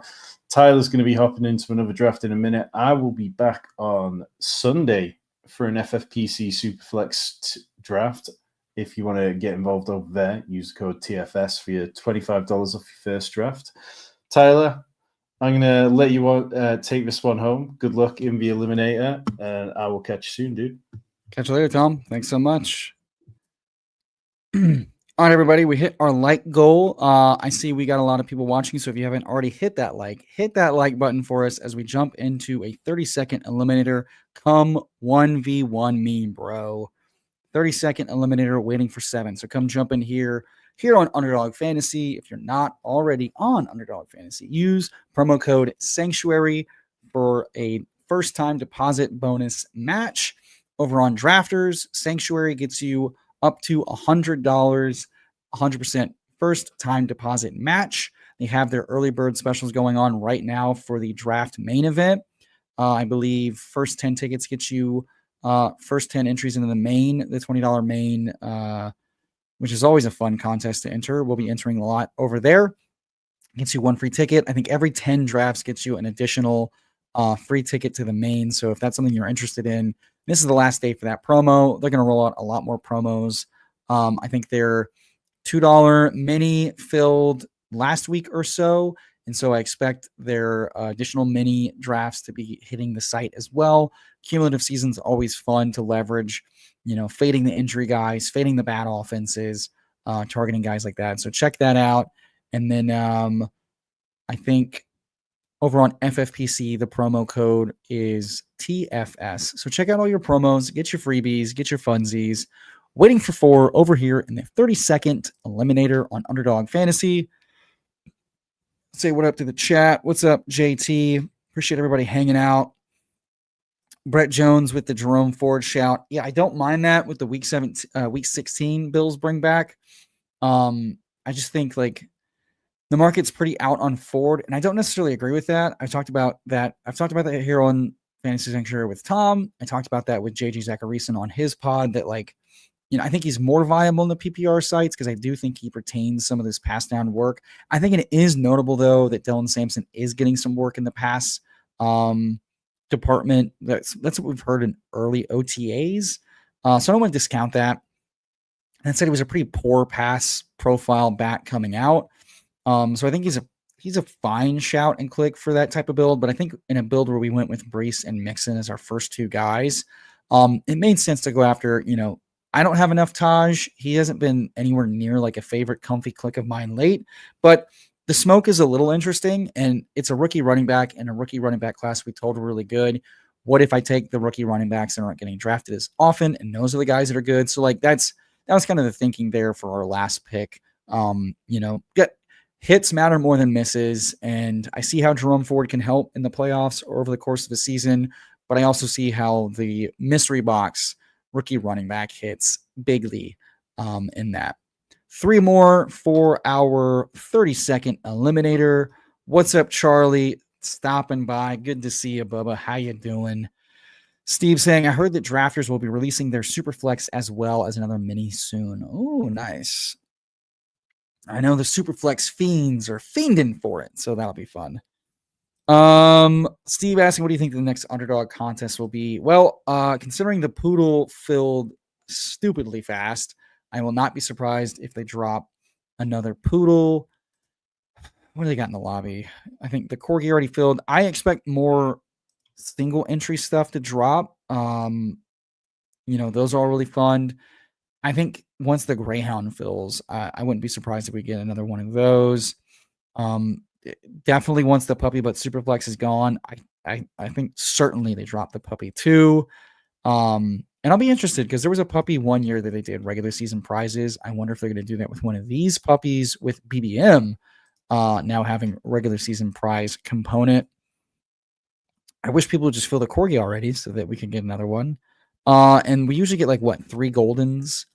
German Shepherd was fun and doing all that good stuff. So yeah, I mean we're gonna get half the time they've already got stuff pre-planned to drop. And people are like, oh, finally, you listen to us. It's like, oh, they already planned to drop it. So we'll see. I'm hoping for some either single entry or low entry, 20 maxes, 10 maxes, etc. I think those are really fun to attack. One more person for the 30-second eliminator on Underdog. We can get into it. Wonder how far Janu falls in these rooms. Yeah, I wouldn't be surprised if they drop a Hound Dog too. How many did we get of those last year? I could just go through all my completed drafts last year. I think we got, was it 2 or 3 Hound Dogs? Did we get 3 Hound Dogs? I don't remember. But yeah, I won't be surprised if they trickle in a couple of more you know what? Maybe the Dalmatian is due. Maybe they drop the first Dalmatian. Because usually they they drop a couple of mid to high stakes, and then they drop, 1 to 3 low stakes. I know everybody's chomping at the bit for the Chow Chow. Probably the Dalmatian, the Puppy 2, maybe a Hound Dog, maybe Golden 2. Stuff seems to be feeling slower though. So, I mean, case in point, it's taking a while for this to fill. Oh, good shout, Steve. They have not dropped the Chihuahua yet. Yeah, that's a good shout. Pablo says he's hopping in, guessing they drop something that will fill in 2 weeks time to coincide with training camp starting. Yeah. I mean, everything's just, the poodle filled stupid fast, but then everything else is filling slower. I don't know what their historical fill rates are though, so I don't know if it's mostly on track. I think BBM's still tracking. Maybe it's slightly behind what it was last year, but it's still ahead of where it was 2 years ago. I don't know. And then I think I think the other sites dropped some fun stuff. For our viewers in the UK, I'll refrain. They're less than enthused about me mentioning Redacted. One more for the Eliminator, 32nd. Everybody have a good weekend. I had a good one. Went out with some friends Friday. Got some nice smash burger sliders, some nice drinks. Hung out in an outdoor patio bar. Friday, we went to one of our favorite Indian restaurants and had some delicious chicken Ceylon and some lamb samosas. That's delightful. Wasn't thrilled with the Tex-Mex lunch we went to yesterday, so that was a bummer. So I guess we'll have to go back on the lookout. There's been a couple of places that the chefs have changed and the food's just not as good. So now it's having to go back and find new restaurants, which is it is fun. It's just a bummer when you're looking for a solid piece. And then obviously just getting all geared up for a nice pool hang. Hopefully the weather cooperates. The weather here has been abysmal. We've been getting rain nonstop, off and on. So, Colin, I must be rich. Why? Because I ate out a lot? I wouldn't say I'm rich. I would just say like I like spending my money on food. Like the weekends are where I really get to enjoy myself. All right, I think we failed. I'm a food snob, but I think you got to be a food snob. Like food is really good, and if you're going to spend your money on it, I cook. So if I'm going to spend my money, I want it to be good. Lots of familiar names and faces. Bitcoin in the 1 hole. Mossy Moss 3 hole. Colin in the 5. Super fun. Obviously Charlie in the 11 hole, and then TD Mr. Mufasa in the 12 hole. MLB Syndicate I see in a lot. Legion I see in a lot. So yeah. Only 6 will survive week 1, and then it's on to the rest. Middle of the board, it feels like I can either play this perfectly or I get absolutely fucked because the room is just varying. Indeed, Charlie, let's make some Eliminator ass picks. Although I do love you spelling it with 2 at signs because that does look like a big fat dumpy, and that makes me happy. I think this is a contest that structure matters so much more than really anything else. And I wonder how much of the field is drafting really bad structures. No Cap Max saying he had a good weekend, but may have sprained his foot hanging out in the lake with the fam. Ooh. Now we're going to need a severity check. What is that, grade 1, grade 2, or grade 3 sprain? We're going to need to know. I need to know what the x-rays are. Did we get a fracture? Did we get a hairline fracture? Was there any additional damage? We're going to have to check the timelines, but sorry to hear that, man. That sucks. Getting injured on a weekend remains awful. Why is CD Lamb just falling in Eliminator versus BBM because of running backs getting pushed up? I'm assuming that because Bijan goes 101, Barkley 102, Chase 104. What the fuck is going on? That's incredible. Is Cincinnati slow start like that much of a concern? Jesus Christ. So this is where I'm torn. I think Lamb's floor ceiling extremely nice. CMC obviously. The red zone roll was a little bit less last year, and I wonder if that Spags from Splash Play pointed out that like when he returned, his red zone roll was not nearly as strong. And on Typhel Tower, we pointed out the Vegas line of, and the pick'em line season long of only 6.5 touchdowns for CMC, which is interesting. You'd normally hammer that over with old CMC, but is it old CMC? Is new CMC going to see as much work in the red zone that gives him that stupid high ceiling? So interesting that he falls 3 picks past ADP, it looks like, in this draft, as Chase falls to 4. Wild shit happening. Wow. Steve wondering that if all injured people, no matter if they play in the same league or not, or even players, can get injury updates. Time to build some bad running back rooms. Dude, I hate that YouTube And StreamYard's changed to y'all's ats. Because some of y'all's names are not your ats, and that really bothers me. Because I've spent years learning everybody's username, and now they're changing it. JT says he just got back from spending a weekend in Chicago. Nice. Dude, I've never been to Chicago, and I really want to go hang out. Great food in Music City. Dying to do. Glad to be back in Texas. Where in Texas are you? Every time I leave, it reminds me how lucky I have such a great... Dude, the people and the food, it really is different here, man. Anytime I go to, like, Ohio, New York, some parts of California, it does get under my skin how different the people are. I know. Can't trust yourself around lakes, as Pop Soda points out. Oh, nice. Mexican restaurant in Chicago, right up there with Tech. Interesting. All right. Charlie gets Neighbors London at the 11 and 14 spot. That's got to feel nice. So this is interesting. Do I take AJ Brown here, or do I take Rice for the target floor? AJ Brown's a grown-ass man, but they have to pass a lot more.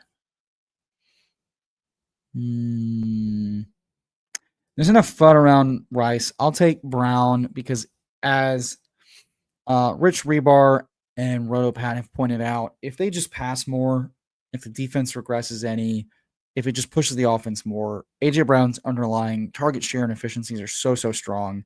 He still has a nuclear ceiling. And at the end of the day, median is more the name of the game in Eliminator, but ceiling still wins it. If you can get guys putting up 30-point games, I play it like a home league. I will play for the single week games where these guys get 30, 40 points, and I don't need to worry about what everybody else scored. And I think I'm avoiding tight end early because of the volatility and the cost. Bowers McBride volume really strong. Obviously, I'm going to try to get McBride in the third in these, and probably fade Bowers and McBride in the second. Oh yeah, no, I've been up in Wisconsin and the UP in the dead of winter, and it is fucking miserable. Like, Jesus. All right, this draft is ripping fast. Miserable start, or miserable portion of the draft.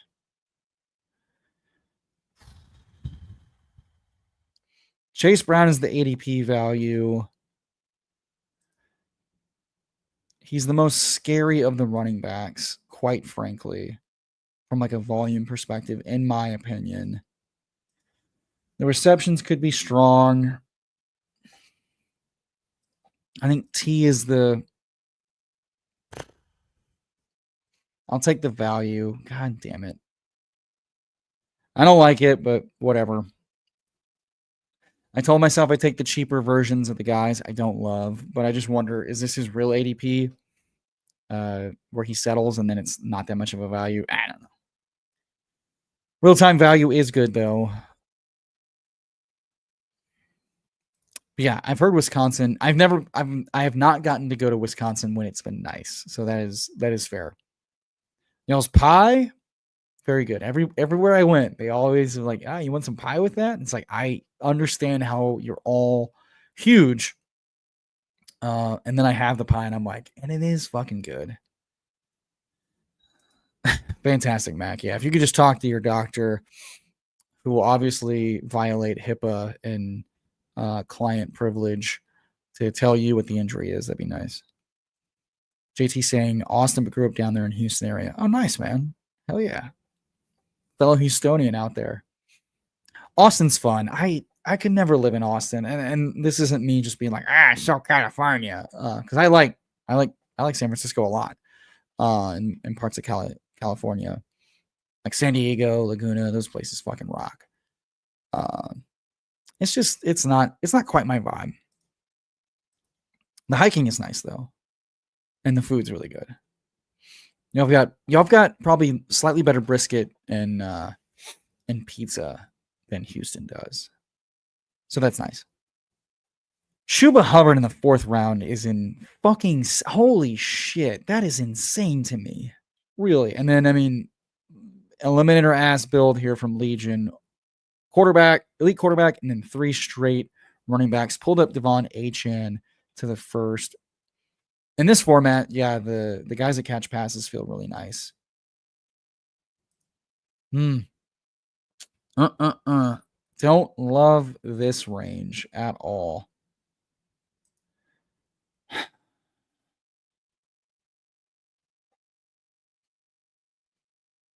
Fuck, dude.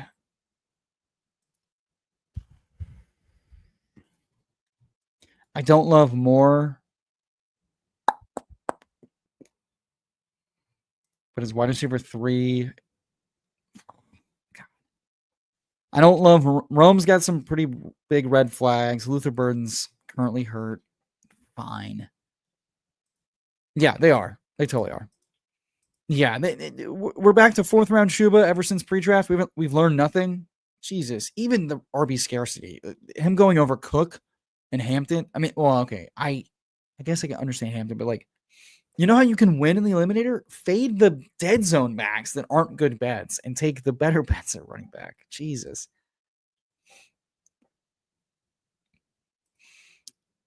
No Cap Mac, also from Houston? Man, where has been my Houston community in online fantasy?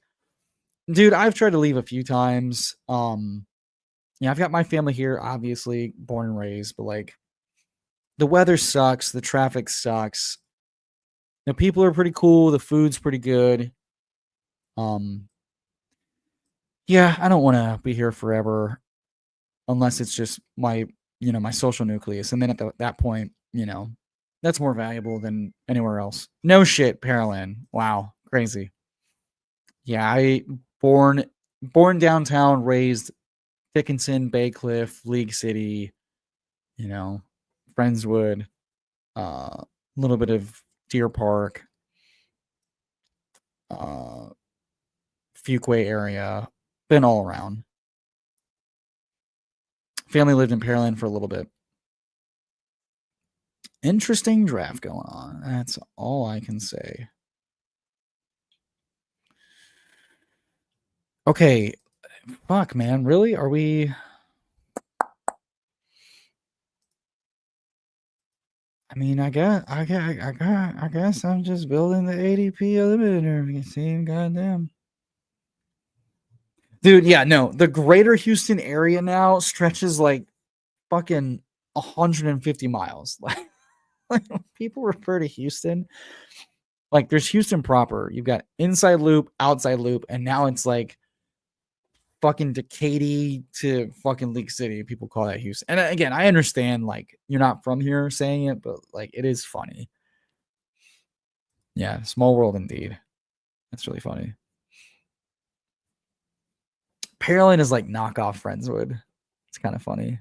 It's like slightly new. It's more, no, I won't say that. It's League City on the other side of Friendswood. And it kind of, it's funny. It makes me, there's like distinct differences, but they are very similar.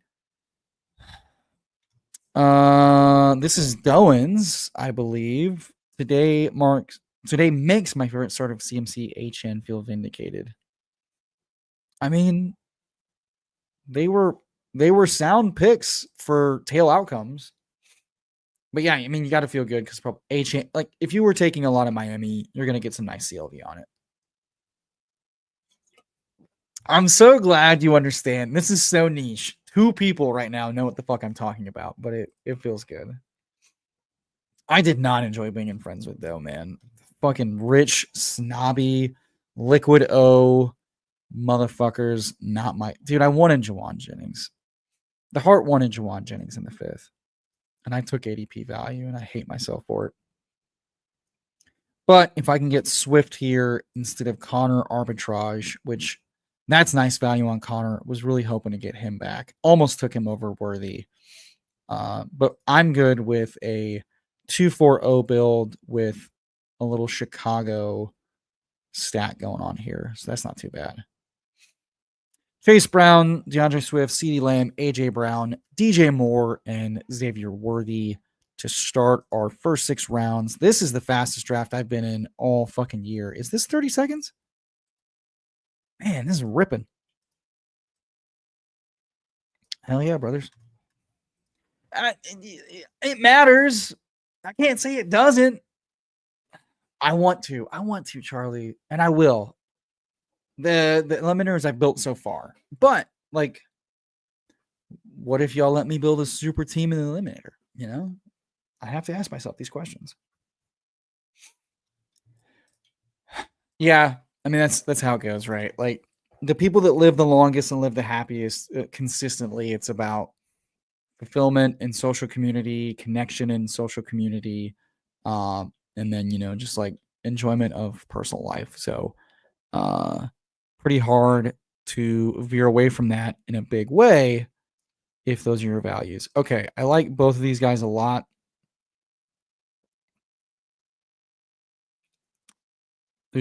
I don't have injury concern.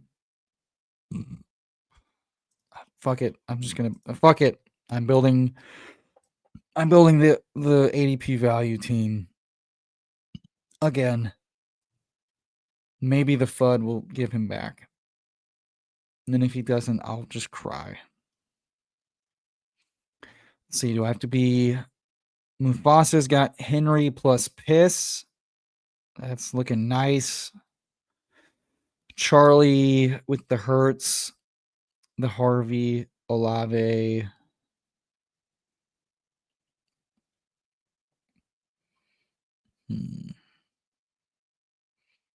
Burrow T-Stack.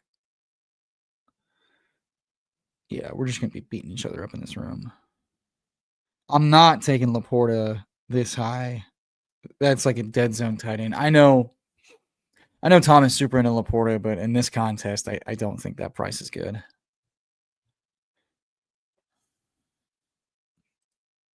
Yeah, that's the best way to put it. Yeah, that's extremely accurate. And then League City is like more friends with than it's not, because they, at least the last 10 years, they got much wealthier and much cockier. Oh, what's up? What's good? Welcome in. Best Ball Cabal. What's good, brother? MDS. See, I know this is so annoying. I know y'all's usernames. I don't know your fucking ats. Yeah, no, I told you this is this is gonna be a shitty draft. All of us in here are not gonna like our teams. Hopefully 6 teams build shittier teams and we're okay.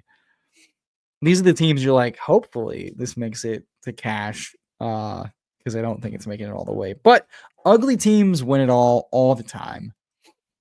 You never know. Guys, I'm so stopped up. One thing I do hate about Houston is just we get so much pollen and pollution that I am just constantly stopped up, and it fucking sucks. All right, we don't have a stack here that I feel absolutely throttled to make. I think Pittman's probably the median outcome, floor, ceiling. Golden, you know, should I be afraid of a rookie that booms? Probably not. The target value for Pittman, you know, I just said that like ceiling weeks win it all. Rookie luck box. Pittman's probably the prudent pick there, but if Golden's much, much better than we think, then he's obviously a much better pick. And I have more faith in the offense. And I think I'm going to tie break away from bad teams in the Eliminator to good teams.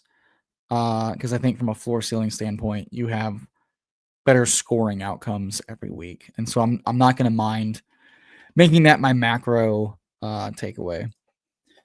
Just for the second draft, Bendels, we just wrapped with Tom, and so I'm here on the Eliminator for the fine people, because I know y'all like second drafts, and I know y'all like, and I appreciate that, Robert. I really do. How you doing, Bendels? How you doing? How was your weekend? What you got going on for the July 4th Freedom Weekend?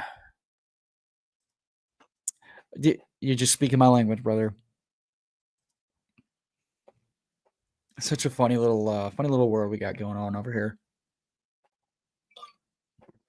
Oh man, I've had so much Greek yogurt today, Bendels. You'd be happy.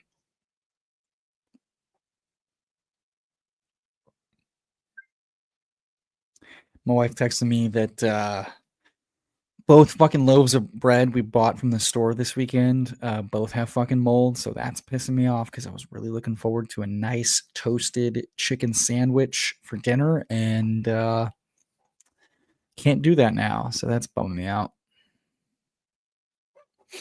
All right, what are we going to do here on the clock? Baker falling a little bit. I do not care. I will take naked Baker. Dak is obviously the stack, but he's connected to a good offense. I can backstack him with White and Otten. I don't need to stack in this contest, so I'm not afraid to do so. So we'll see what Biff does here. The running backs are fine, but I have two, so I don't feel panicked. I'll take the ADP value on Baker and just free roll the rushing and touchdown spikes and hopefully get some of these guys back around. I'm surprised Ayuk's ADP is not lower. So every time someone drafts him in the top 100, you're probably way ahead of them for the first 4 weeks. Appreciate you. Go enjoy. You know, we all love streams, but the more time spent on here and less time spent with family is ridiculous. So, yeah, no, go enjoy. Thanks for supporting. Appreciate you. And MDS/Best Ball Cabal. This is the Eliminator. We are eliminating each other. Mortal Kombat style. Fun contest. 200K to first. I think the cash weeks start. I don't even remember. Probably, what is it? It gets really nice. Here, 384. When is that eliminated? So you've got half the field's cut off. Am I on the clock? No, I'm not on the clock yet. So half the field's cut off like week 1. I don't remember. It's been a while since I've looked at it. I'm a busy man. Yeah, honestly, the weekly sweats and Eliminator are probably going to be way more fun. No, absolutely more fun and more enjoyable than the weekly sweats and weekly winners. Dude, KY's baking bread from scratch and drafting.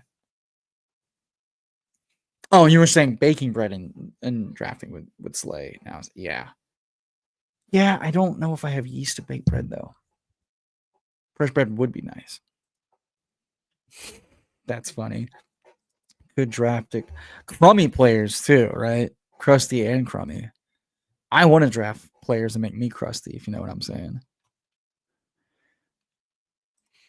Would not mind this skinny stack with Dak. And then we can push QB3 for a while, which would feel nice. And then, yeah, I think Brown and Swift, not my favorite running backs, but they allow us to push our quarterbacks both 10 picks past ADP. And we've got a 2260 build that will always be pushing tight end as late as possible. This feels nice. A lot of value, which, you know, say what you will, it seems good. If I get other pods of other guys and I have more of their picks and combos, that feels good. Because if I'm not duped, I have more outs, right? You know, unique players help get out of weeks. So I don't know. In my stupid brain, that feels good.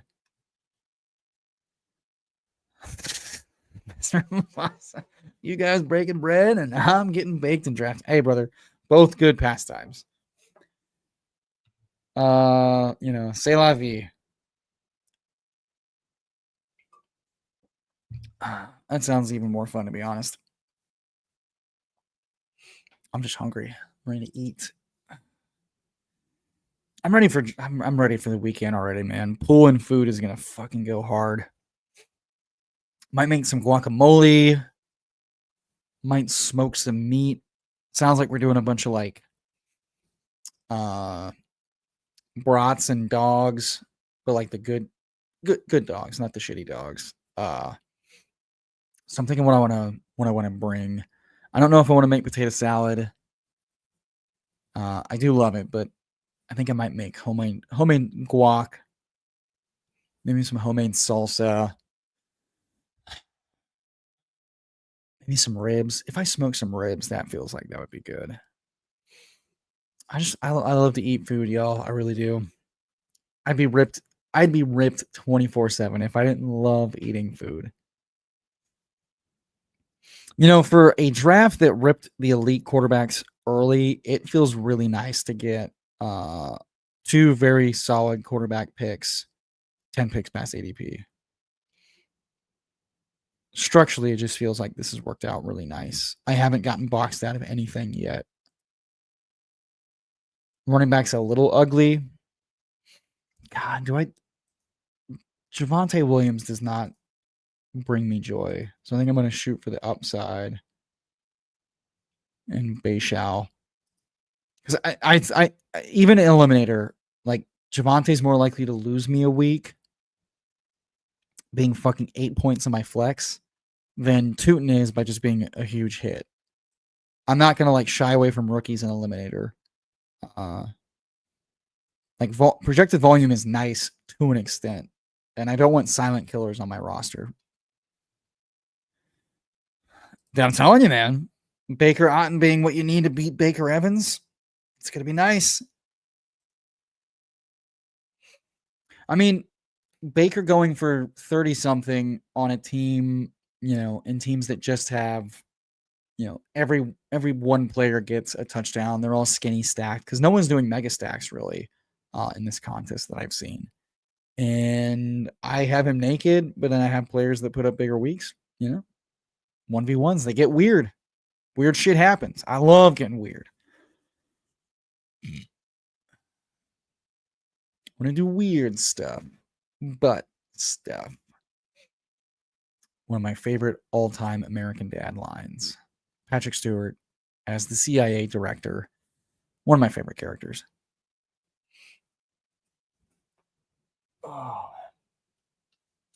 Also, FYI, it sounds like Typhel Tower is going to be pushed back to the weekend this week. So we'll keep you posted. I don't think Thursday is going to happen. Once again, not my fault. But Friday's the 4th. So, yeah, not my fault, but we're accommodating our lovely co-hosts. And I hope you've been enjoying Typhel Tower because we've been having a lot of fun cranking out highlights. We just had highlights from last week's stream that was out of pocket and super fun. So if you haven't checked that out, please go check out Typhel Tower, Tyffel Tower, and then tell YouTube, not Eiffel Tower, Typhel Tower. Do I veer and take my first tight end, or do I take a running back? I don't really love any of these guys. I don't mind a double stacked Dak. I don't love any of these other players that much. Yeah, that's fine. I'm not going to have more than a double stack. Quarterback to tight end can be a combo that wins you a week. That's fine.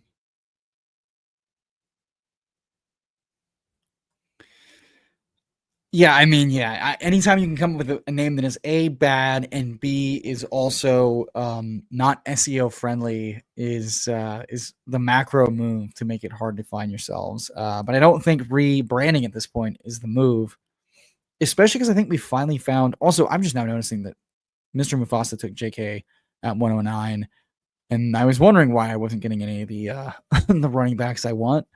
It's because of you fuckers. Charlie taking Rashad and Eckler, two of my favorite Eliminator ass running backs. You bitch.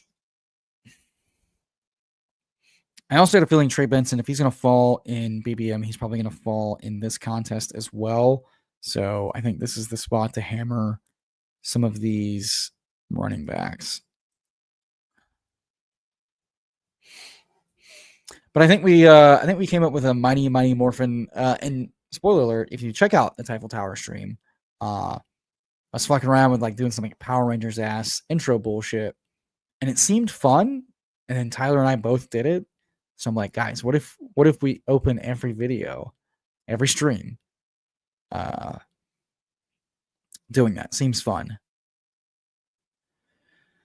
Do we take a pure handcuff or do we take two darts at the same backfield? Brain says two darts in the same backfield. He's maybe a little bit thinner in a limiter than you would want, so we'll take Algier as our fourth running back. So all that to say, Charlie, I kind of want to brand Typhel Tower. Yeah, it's a shit sandwich, but the guys like it, and it's what we're known as now. So I think you just got to steer into the skid now and put a brave face on and make it as fun of branding as possible. I kind of want to steal some of like the Teen Titans and Power Rangers gimmicks and artwork and kind of retool it to ourselves. Because I've called this dipshit chasing, and it would be really funny if we were also like the dumbest version of like, branding wise. And that's what I like. It's because it's chaotic, it's fun, it's off the cuff. So being like the dumbest version of ship chasing meets Teen Titans meets Power Rangers as intros go and branding goes, I think it'd be fun. Dude, you did piss your pants. I like what you're doing. I'm upset because I keep pushing running back and you keep pushing running back, and I get none of the fun running backs I want. I get some. I don't get all. Quarterback 2s and 3s coming off the board in the 13th in the Eliminator, wherein 6 of 12 people will drop off week 1, for those unaware. And then every single week after that until week 17 is a 1v1 head-to-head match. And then the finals is a 3-man beat off. Beat your man off to win. That's what I'm saying. God, I'm left with one potential handcuck. Wandale is the most eliminator ass receiver year over year that exists. Tight ends looking fine. Not taking either of Muth or Pitts in this format. Absolutely not. I refuse. You can't make me. We're going to keep pushing QB3 a minute. I am getting absolutely fucked. I don't know why I keep putting players in my queue like you're not going to snipe me. Fuck my ass, dude. You're going to make me handcuff this fucking backfield? Or reach 5 whole picks? I think QJ is a really good pick here. Maybe I could just be done at receiver. It's a different bye week. It's a good offense. I'd be at 7 receivers and then I'm done. Otherwise, I don't love the other options. I don't think it's good to handcuff myself in this you know what? No, I think at this price, maybe it is. A 6th round pick and a 14th round pick. One of these guys is going to be top 24 back every week. Fill the flex. It's not fun having 3 running backs with the same bye week in this contest, but it's by week 5. So does it matter? Who's to say? We're probably going to end up with 6 or 7 anyway. Best Ball Cabal says, I peed my pants once on a class field trip. All right, Billy Madison. Oh, yes. Okay. I thought you were telling me a real story about peeing your pants before. I didn't read ahead before I made that joke, so. I just realized I have 3 Chicago players on this team. I feel scary. Well, the odds are okay that one of them hits my lineup in the first few weeks, right? Colston Loveland, potentially missing all this time, is probably not a good pick in the Eliminator, considering he could have a really slow start. Like if he misses substantial training camp time, he could be a slow start guy. Tight end, famously a position that starts slow. Usual. We've been what's the word I'm looking for? We've been kind of like spoiled with Laporta, smashing as a rookie. Pitts going for 1,000 yards, but like typically tight ends start kind of slow, especially early in their career, and skill positions missing time. tend to get off the slow or just bad years. So I'm really not. I'll take right here. All right, that's a very fine RB room. It's not my favorite. It's not the worst. Probably only go 2 tight end. I'd like 3 quarterbacks. I won't freak out if I don't have 3 quarterbacks, but it's probably good to have 3 shots at a spike week versus the likes of, the Fields, Hurts, Daniels, Allen teams I'm likely to see over the course of the season. We'll see what comes back around. Cam Ward, 10 picks higher in this contest than BBM, who I keep getting in like the 170s. I don't understand that. I like Cam Ward a lot. I think he's a really good click. Zach Ertz is the most limiter-ass tight end. Gotta love it. Mufasa goes Ertz and Henry and Warren. So one of the youngest tight ends with one of the oldest tight ends. We call that balance. Actually, 2 of the oldest tight ends, now that I think about it. Do I take Otten to stack? 2 different bye weeks for tight end. That seems good if I am only going to go 2. Get a little of the Tampa Bay stuff. None of these quarterbacks I feel like pulling up.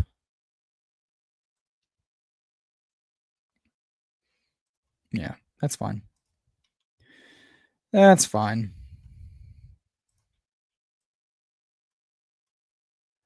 Anthony Richardson at 186 in this contest is really funny to me because Dime's going 172 as like a week 1 starter. And this is a contest where famously you want to get out of week 1. So this does make me laugh. This is fine. Welcome. Hit the like. Appreciate you supporting. What's the emo cowboy take on Mark Andrews this year? I like Mark Andrews at cost. I think he's to me, he's a better target at cost than Kelsey, considering the drop off for both.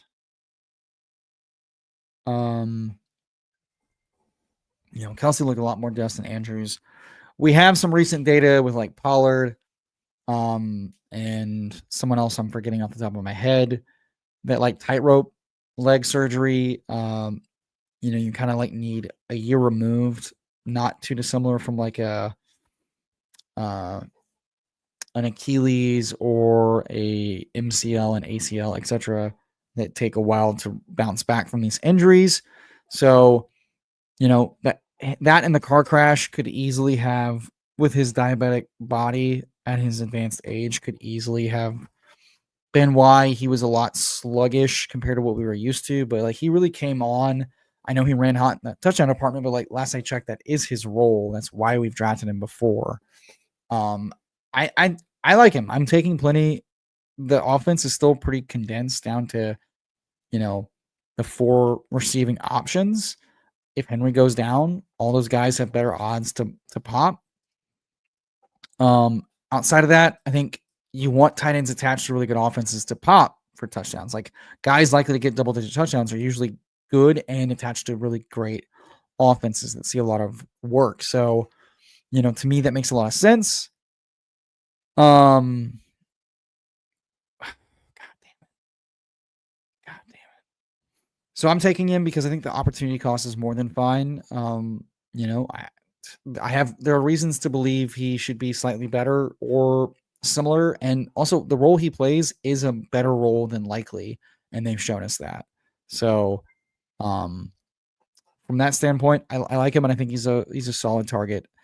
They've just given no indication to show that like he likely is like a more of a slot guy. He does very little of the blocking, and he's been much worse in the main tight end role than Andrews. And I think that's I don't think that's nothing. I hate that I'm doing this, but I will take Tyler Shuck here because he's probably the best early season starting bet. I love Dart in this build. Dart may not start till like week 6, 7, or 8.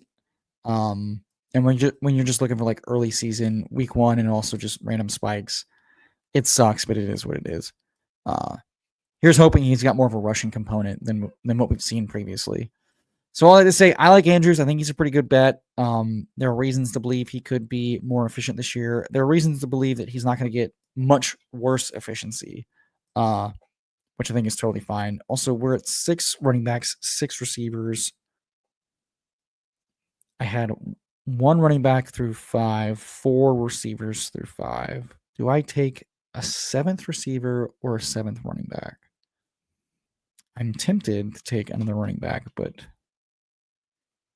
I don't know. We'll have to look at the teams and see who's making it out of this. So yeah, I think take Andrews. I don't think the opportunity cost is very high, especially for like tight ends. And then tight ends are gonna like matter. Like Andrews is one of the few tight ends we've seen be able to like what likely did was impressive, but it was very obvious it was like against tight end, juicy tight end matchups, and then we're just abusing that. I like if he was gonna take over the Andrews role, they would have given it to him, but they kind of don't. What's the Cowboy take on Panthers wide receiver room? Give me all the Tet. Coker's interesting. Leggett could go back to playing the role he was doing okay in, which was like more of like a gadgety swing type motion receiver. He missed a lot of time with injury as a raw guy, so that makes sense. This is fine. Thank you so much. Appreciate you. Thielen could still man the slot, but ultimately the way they've talked about Tet is like moving him around, which would make sense. Like he's a boundary guy, but he's also could like as the big power slot, he could crush the slot. Thielen's in the last year of his deal. It wouldn't surprise me if they trade him mid-season to get something out of him and let Tet just kind of open up and dominate, which would open up, Coker can play on the outside and inside. Leggett can move all around. So I like Thielen's fine, but I'm all in on Tet. I think Leggett's a pretty easy pass. I see how he can be useful stacked with Bryce and best ball, but I think he's a fade breakout candidate. Thielen could run back one more good dusty year, or they could move him in favor of Tet, and then those guys that get moved mid-season are usually not great bets. So it's hard to say. Fuck, dude, this sucks. I'm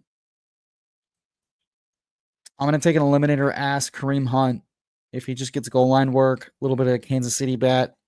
Let's just get out of week 1 and hammer the flex with running back, and then just hope to fill 3 receivers through these guys.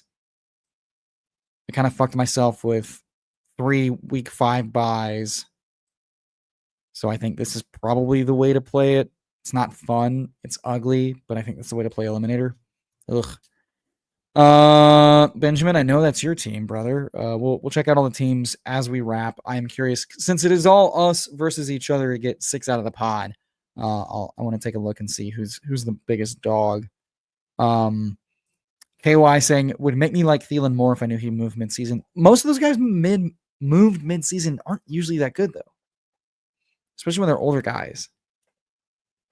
Thank you, Mufasa. I want to see how you finished up. I liked how you were building early on. Let me give people the board as we close out. I would rather have Thielen been moved before mid-season because then I know exactly how I was going to get used. I don't know. I can see how it works, but just historically, guys moved mid-season do not pan out very well. You kind of saw that with Hopkins. You can say how much of that was injury, whatever, but like he had every reason to be able to be like very viable, and he had like one usable week. So I don't know. Let's label this.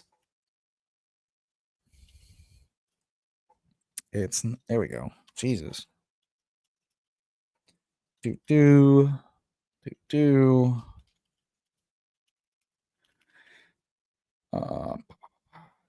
I don't care.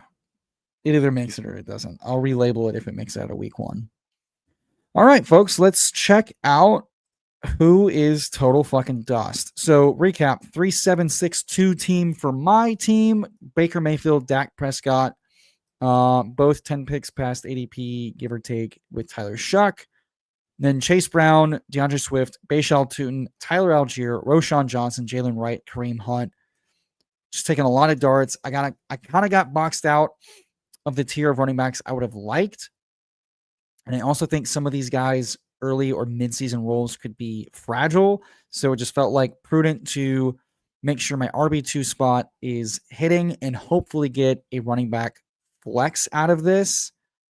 And then just trust that Lamb, Brown, Moore, Worthy, Jacoby, and Golden are the answers. It's a little thin, but I think Lamb, his upside is being, one of the leading target earners across the league at receiver. AJ Brown, we talked about the upside of if they just pass more or having to push more, his nuke ceilings are there. Moore either gets all the volume and smashes or he doesn't. Same thing with Worthy. He either steps up and has a usable role or he doesn't. But if he breaks out, then this team is in a lot better shape already. Myers, steady Eddie, slot and outside. The pace alone can make him. I feel very blessed to have gotten him because I think he's a tier breaker receiver, especially in this contest. And then Golden being the luck box, mystery box rookie. You could argue QJ was maybe what this team needed, but ultimately, I think as far as upside and targets are concerned, I think we've got ourselves covered, especially with like quality of offense, right? Chicago could be very good. We expect Philly to be very good. We expect Dallas's offense to be stronger than their defense. We expect Vegas to be, I expect Vegas to be high pace and hopefully that is all that matters. And then the tight ends, Ferg Daddy and Cade Otton, guys that run all the routes, guys that hopefully get end zone targets, call it a day. KY back to the Thielen point says, but if he's going somewhere that he needs him over the current crowded room, that seems super helpful for fantasy points. Sure, but he's also not guaranteed to go anywhere he's going to get used. He's guaranteed to go somewhere. In that hypothetical, right? We don't know where he's going. He could easily go to another bat. Like he could go to a spot that miscasts him. He could easily go to a spot that moves him to the outside. JSN and Cup right now are two guys that one of those guys is getting pushed out of their optimal slot role. And that's another reason why it couldn't pan out because like Carolina was like, oh, we'll put him in the slot and that's where he works. If he goes to somewhere he's playing like boundary, we know he's dog shit there. He was dog shit there in Minnesota. That's where they moved him. Charlie's saying he feels like he and I are both going or not. Week 1, Phil Cowboys, Tampa Bay, Atlanta. Oh, are we uber stacked against each other? That'd be God. That's true 1v1 is the teams going against each other. Charlie, Hurts, and Ward. I like that, especially for early season. Kyron, Harvey, Scatabo, White, Eckler, Sanders. I see what you did here. You got the goal line guys, hopefully, and then you got all the PPR scams giving you a target floor. Nice. Holy shit, how many receivers? 8 receivers. Oh, you did. Okay, that's why 2. I don't know. Would you? All right, let's see. Neighbors, London, Olave, Downs. Okay, I see why you went 8. Palmer. I was like, there's a lot of receivers. Palmer, Michael Wilson, Lockett, Coker. That's why. I don't know that Lockett's going to do anything for anybody in any contest, truly. I don't know. And then Hawkinson and Kelsey. Boy, oh boy, could you not have been thinner? Woof. I get the build, but like, goddamn. Kelsey is the early season, like if Rice gets to a slow start, right? Like, you could see that him being a hot early start if Rice is coming along slowly, I guess. All right, let's start with the top. Let's see. Dylan says not Elim specific, but I'm still higher on Jaden Reed. He's shown mega spike weeks. The all-time 40 list could also just be tilted around all-time 1 bust. It's like a 90% bust rate. Sure. I am a believer in 40 gate. I don't believe Golden ran as fast of a 40 as he did. I believe he's fast. I don't believe he's that fast. I think the frame rate shows that. He's more of like a 4.3 guy than he was a sub 4.3 guy. And it's just first round pick, Watson role. They might use him more versatile than Watson. And there's a reason to potentially believe that like the back half of his last year in college is more of who he could be, which was a very dominant player. That's really, it's just mystery boxing. I understand liking Reed more. I think in this contest, I'd rather have the guy that runs more of the routes more often, and therefore is more likely to hit my lineup.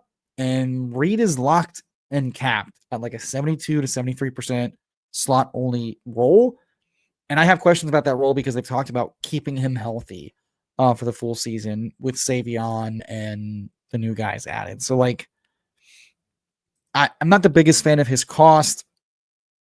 Certainly not in this contest, but as you said, when he nukes big, and it's good. I do not use Sims. I listen to people that do use Sims to listen. And then sauce me up. Which team were you? You were MLB Syndicate. Okay, let's check out Bitcoin, and then we'll go through because I think we got everybody. 3573, Allen, McCarthy, Stafford. I'm not taking 3 quarterbacks if I took Stafford at 24, especially even in this contest. How often is Allen not hitting your lineup / not outscoring at least like 12 of the other quarterbacks? Like if he's not hitting, you're cooked. Also, I love JJ McCarthy in this contest. I think Stafford here was unnecessary. It's I know the Eliminator is the most max condom contest, but I think you would rather have a 6th running back than a 3rd quarterback when you take Allen. More defensible with like Hurts, who has missed time, but he's usually missed time late. So Bijan, Mixon, Walker, Jones, Spears. I really like that running back room. So I understand why you only did 5. And I know you did, Stafford with Adams, Addison, Cup, Shaheed, QJ, McMillan, Tutu. Okay, like sincerely, you needed to go another receiver. Addison is likely suspended for at least the first 1, 2, 3 games. That's not good for advancing out of the pod. Cooper Kupp is very clearly boomer bust, no in between. Shaheed is connected to a bad offense, low floor. QJ, fine pick. McMillan may not have a role week 1. Like Egbuka could easily supplant him as wide receiver 3 week 1. Tutu's fine. This team desperately needed another receiver for early season. This is brutal. You're begging for Adams to have the game of all games in the season of all seasons. And my 41% Adams is also doing that. But he's doing a lot of heavy lifting for this team. And you also have 3 week 8 buys on a somewhat thin team. Because like McMillan could just straight up be a 0 this year. That's tough. Especially at that ADP. Yikes. Kincaid, Muth, Higbee. I don't love going 3 tight ends in this. Kincaid stacked with Allen, fine. Muth. I'm just not taking part-time tight ends, probably. They could both just eat into each other and make this a nothing burger. I don't love that in an Eliminator. Higbee, I think, is very underrated click in all formats, including this.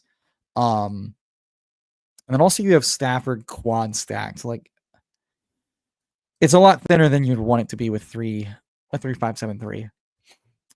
Sergeant Sweeney did 2-6-7-3. I haven't seen him in chat, so I'll just quickly say anytime you can handcuff yourself, that's fun. I don't know why you would do that, and I certainly wouldn't.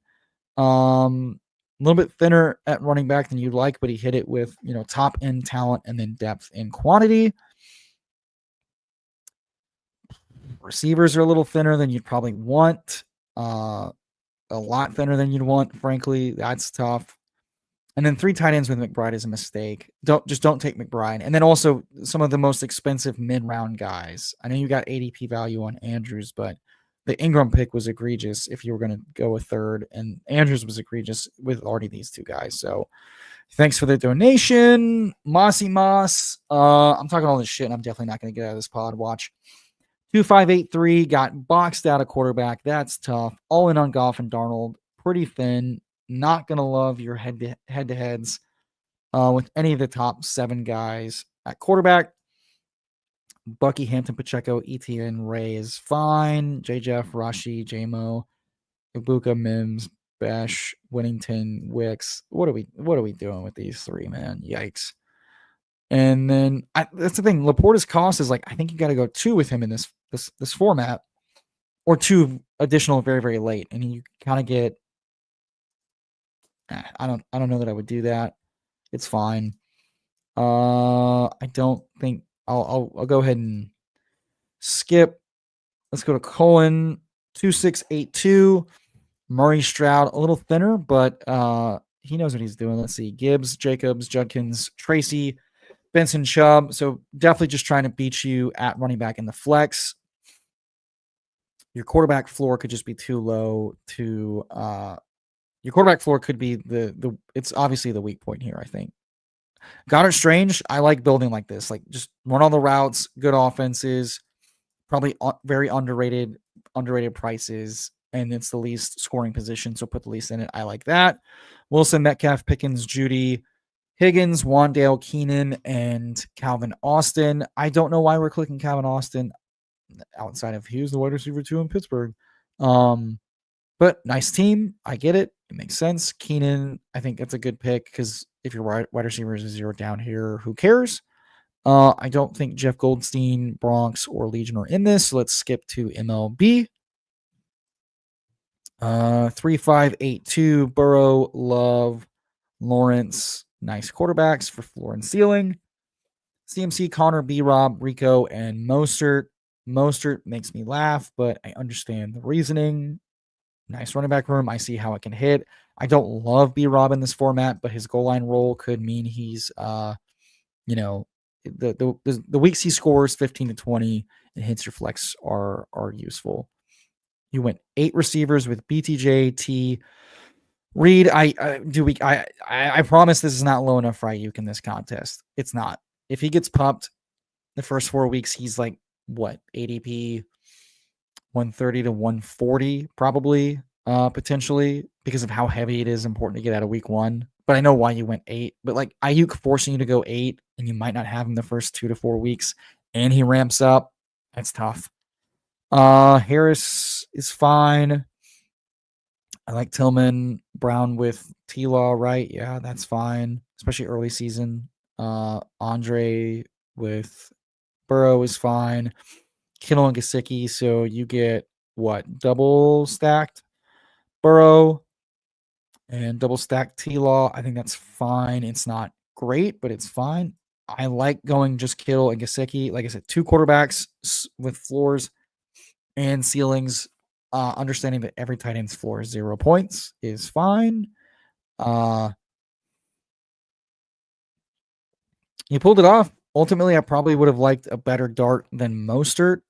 But it's fine. It's good. It's probably just a little thinner at running back than I would like when we talk about B-Rom and then all the way down to Rico. I like Rico, but yeah, Ayuk just forced you in a bad spot there to have to like cover his early season stuff. All right. And then we looked at Charlie's and then Mufasa pissed 363, perfectly balanced as all things should be. Justin Fields, Bryce Young, Russell Wilson. Russell Wilson late. That was a great pick. You fucked me when you took him at 180 because I was hoping to get him in the 190s, 200s and had to pivot to Shuck. So I like Russell Wilson a lot in the Eliminator because for like the first few weeks with Neighbors, really underrated like early season starter. I don't love taking a guy that might not play the whole season, but in a contest like this where the quarterbacks are pushed up, not bad. Henry, Ramondre, JK, Tank, Ford, and Monungai. I don't get the Monungai thing. I really don't. I'm not buying it, but I guess do you. Nico, Terry, Evans, Waddle, Jennings, Pearsall. Nice. Especially, dude, San Francisco in this contest, they have such a high ceiling and they have the softest schedule. I want as many Niners as I can get in every format, but especially these. And then Warren, Hunter, and Ertz. This is a nice team. Nicely done, Mufasa. Let's see. Let me catch up on the chat. Yeah. No, for sure. Mufasa, 90% of the top 40 took too many steps together before they could get in and out of their cuts. Oh, we got film take talking about quick feet. I like it. It's mystery box, right? I think saying, hey, all 40 round or all 40 burners are busts. It's lazy. It's, find a new slant because he can just run slants. And then we have a question from Easy B. 12-man Superflex Dynasty League. Would you take Marvin Harrison or Trey Harris and a 26 first? I'm not like Trey Harris is fine. The first is interesting because I think that alone you kind of get to like free roll to Harrison. I'm not the biggest believer in Harrison, so I'd be tempted to take the first. Rich is the Dynasty guy around here. I'm curious what he has for. If he's got Marv around that, that's interesting. So let me look. Let's see. Where's his trade? Where is it? Trying to find his I don't have his trade chart bookmarked. Where'd it go? Fuck. I'm interested in the first just because I do think like Marv is Marv, but I do think you're getting some interesting upside, seeing if he can break out this year. Because we saw kind of CeeDee Lamb have something similar. I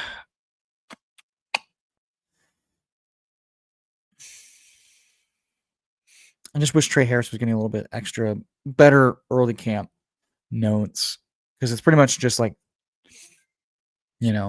Trey for 26 first. I'd say I'd probably stay pat with Marv for now.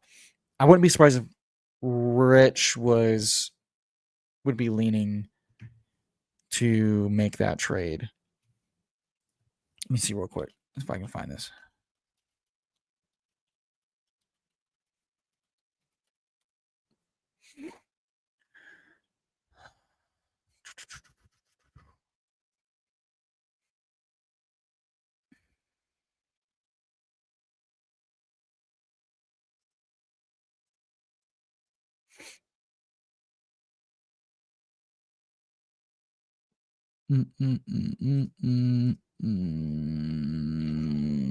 Looking.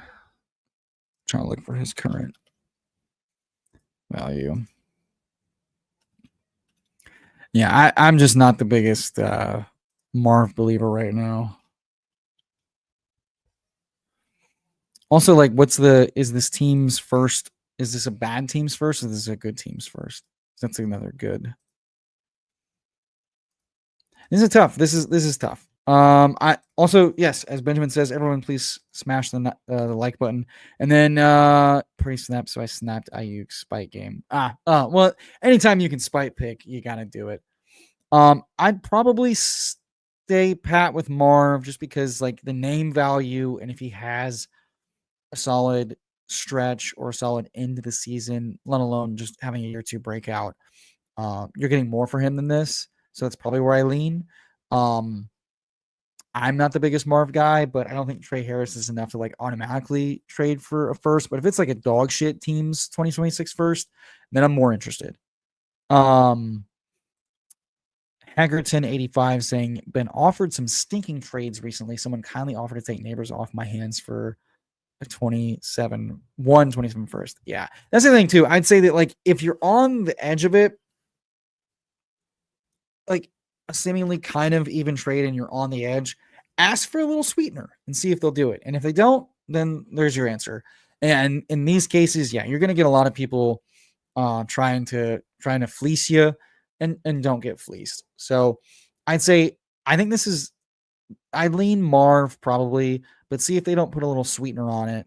And then make the decision a little bit easier. Something around the 3rd round player range. All right, folks. That was fun. Thanks for checking us out. Leave a like and leave a comment. Every little bit helps us on our road to 4K. I think we're less than 300 subs away from that. So appreciate everyone for joining us today here on the Fantasy Sanctuary with Tom Strachan and myself.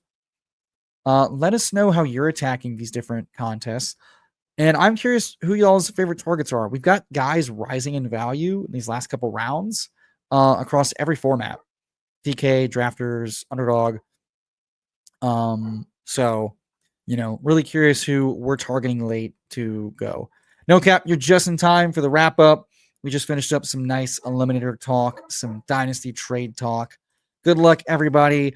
Only 6 of us can make it out of this pod. I hope it's me and 5 of my friends. Appreciate everyone joining. Appreciate you, Mac Nova, as well.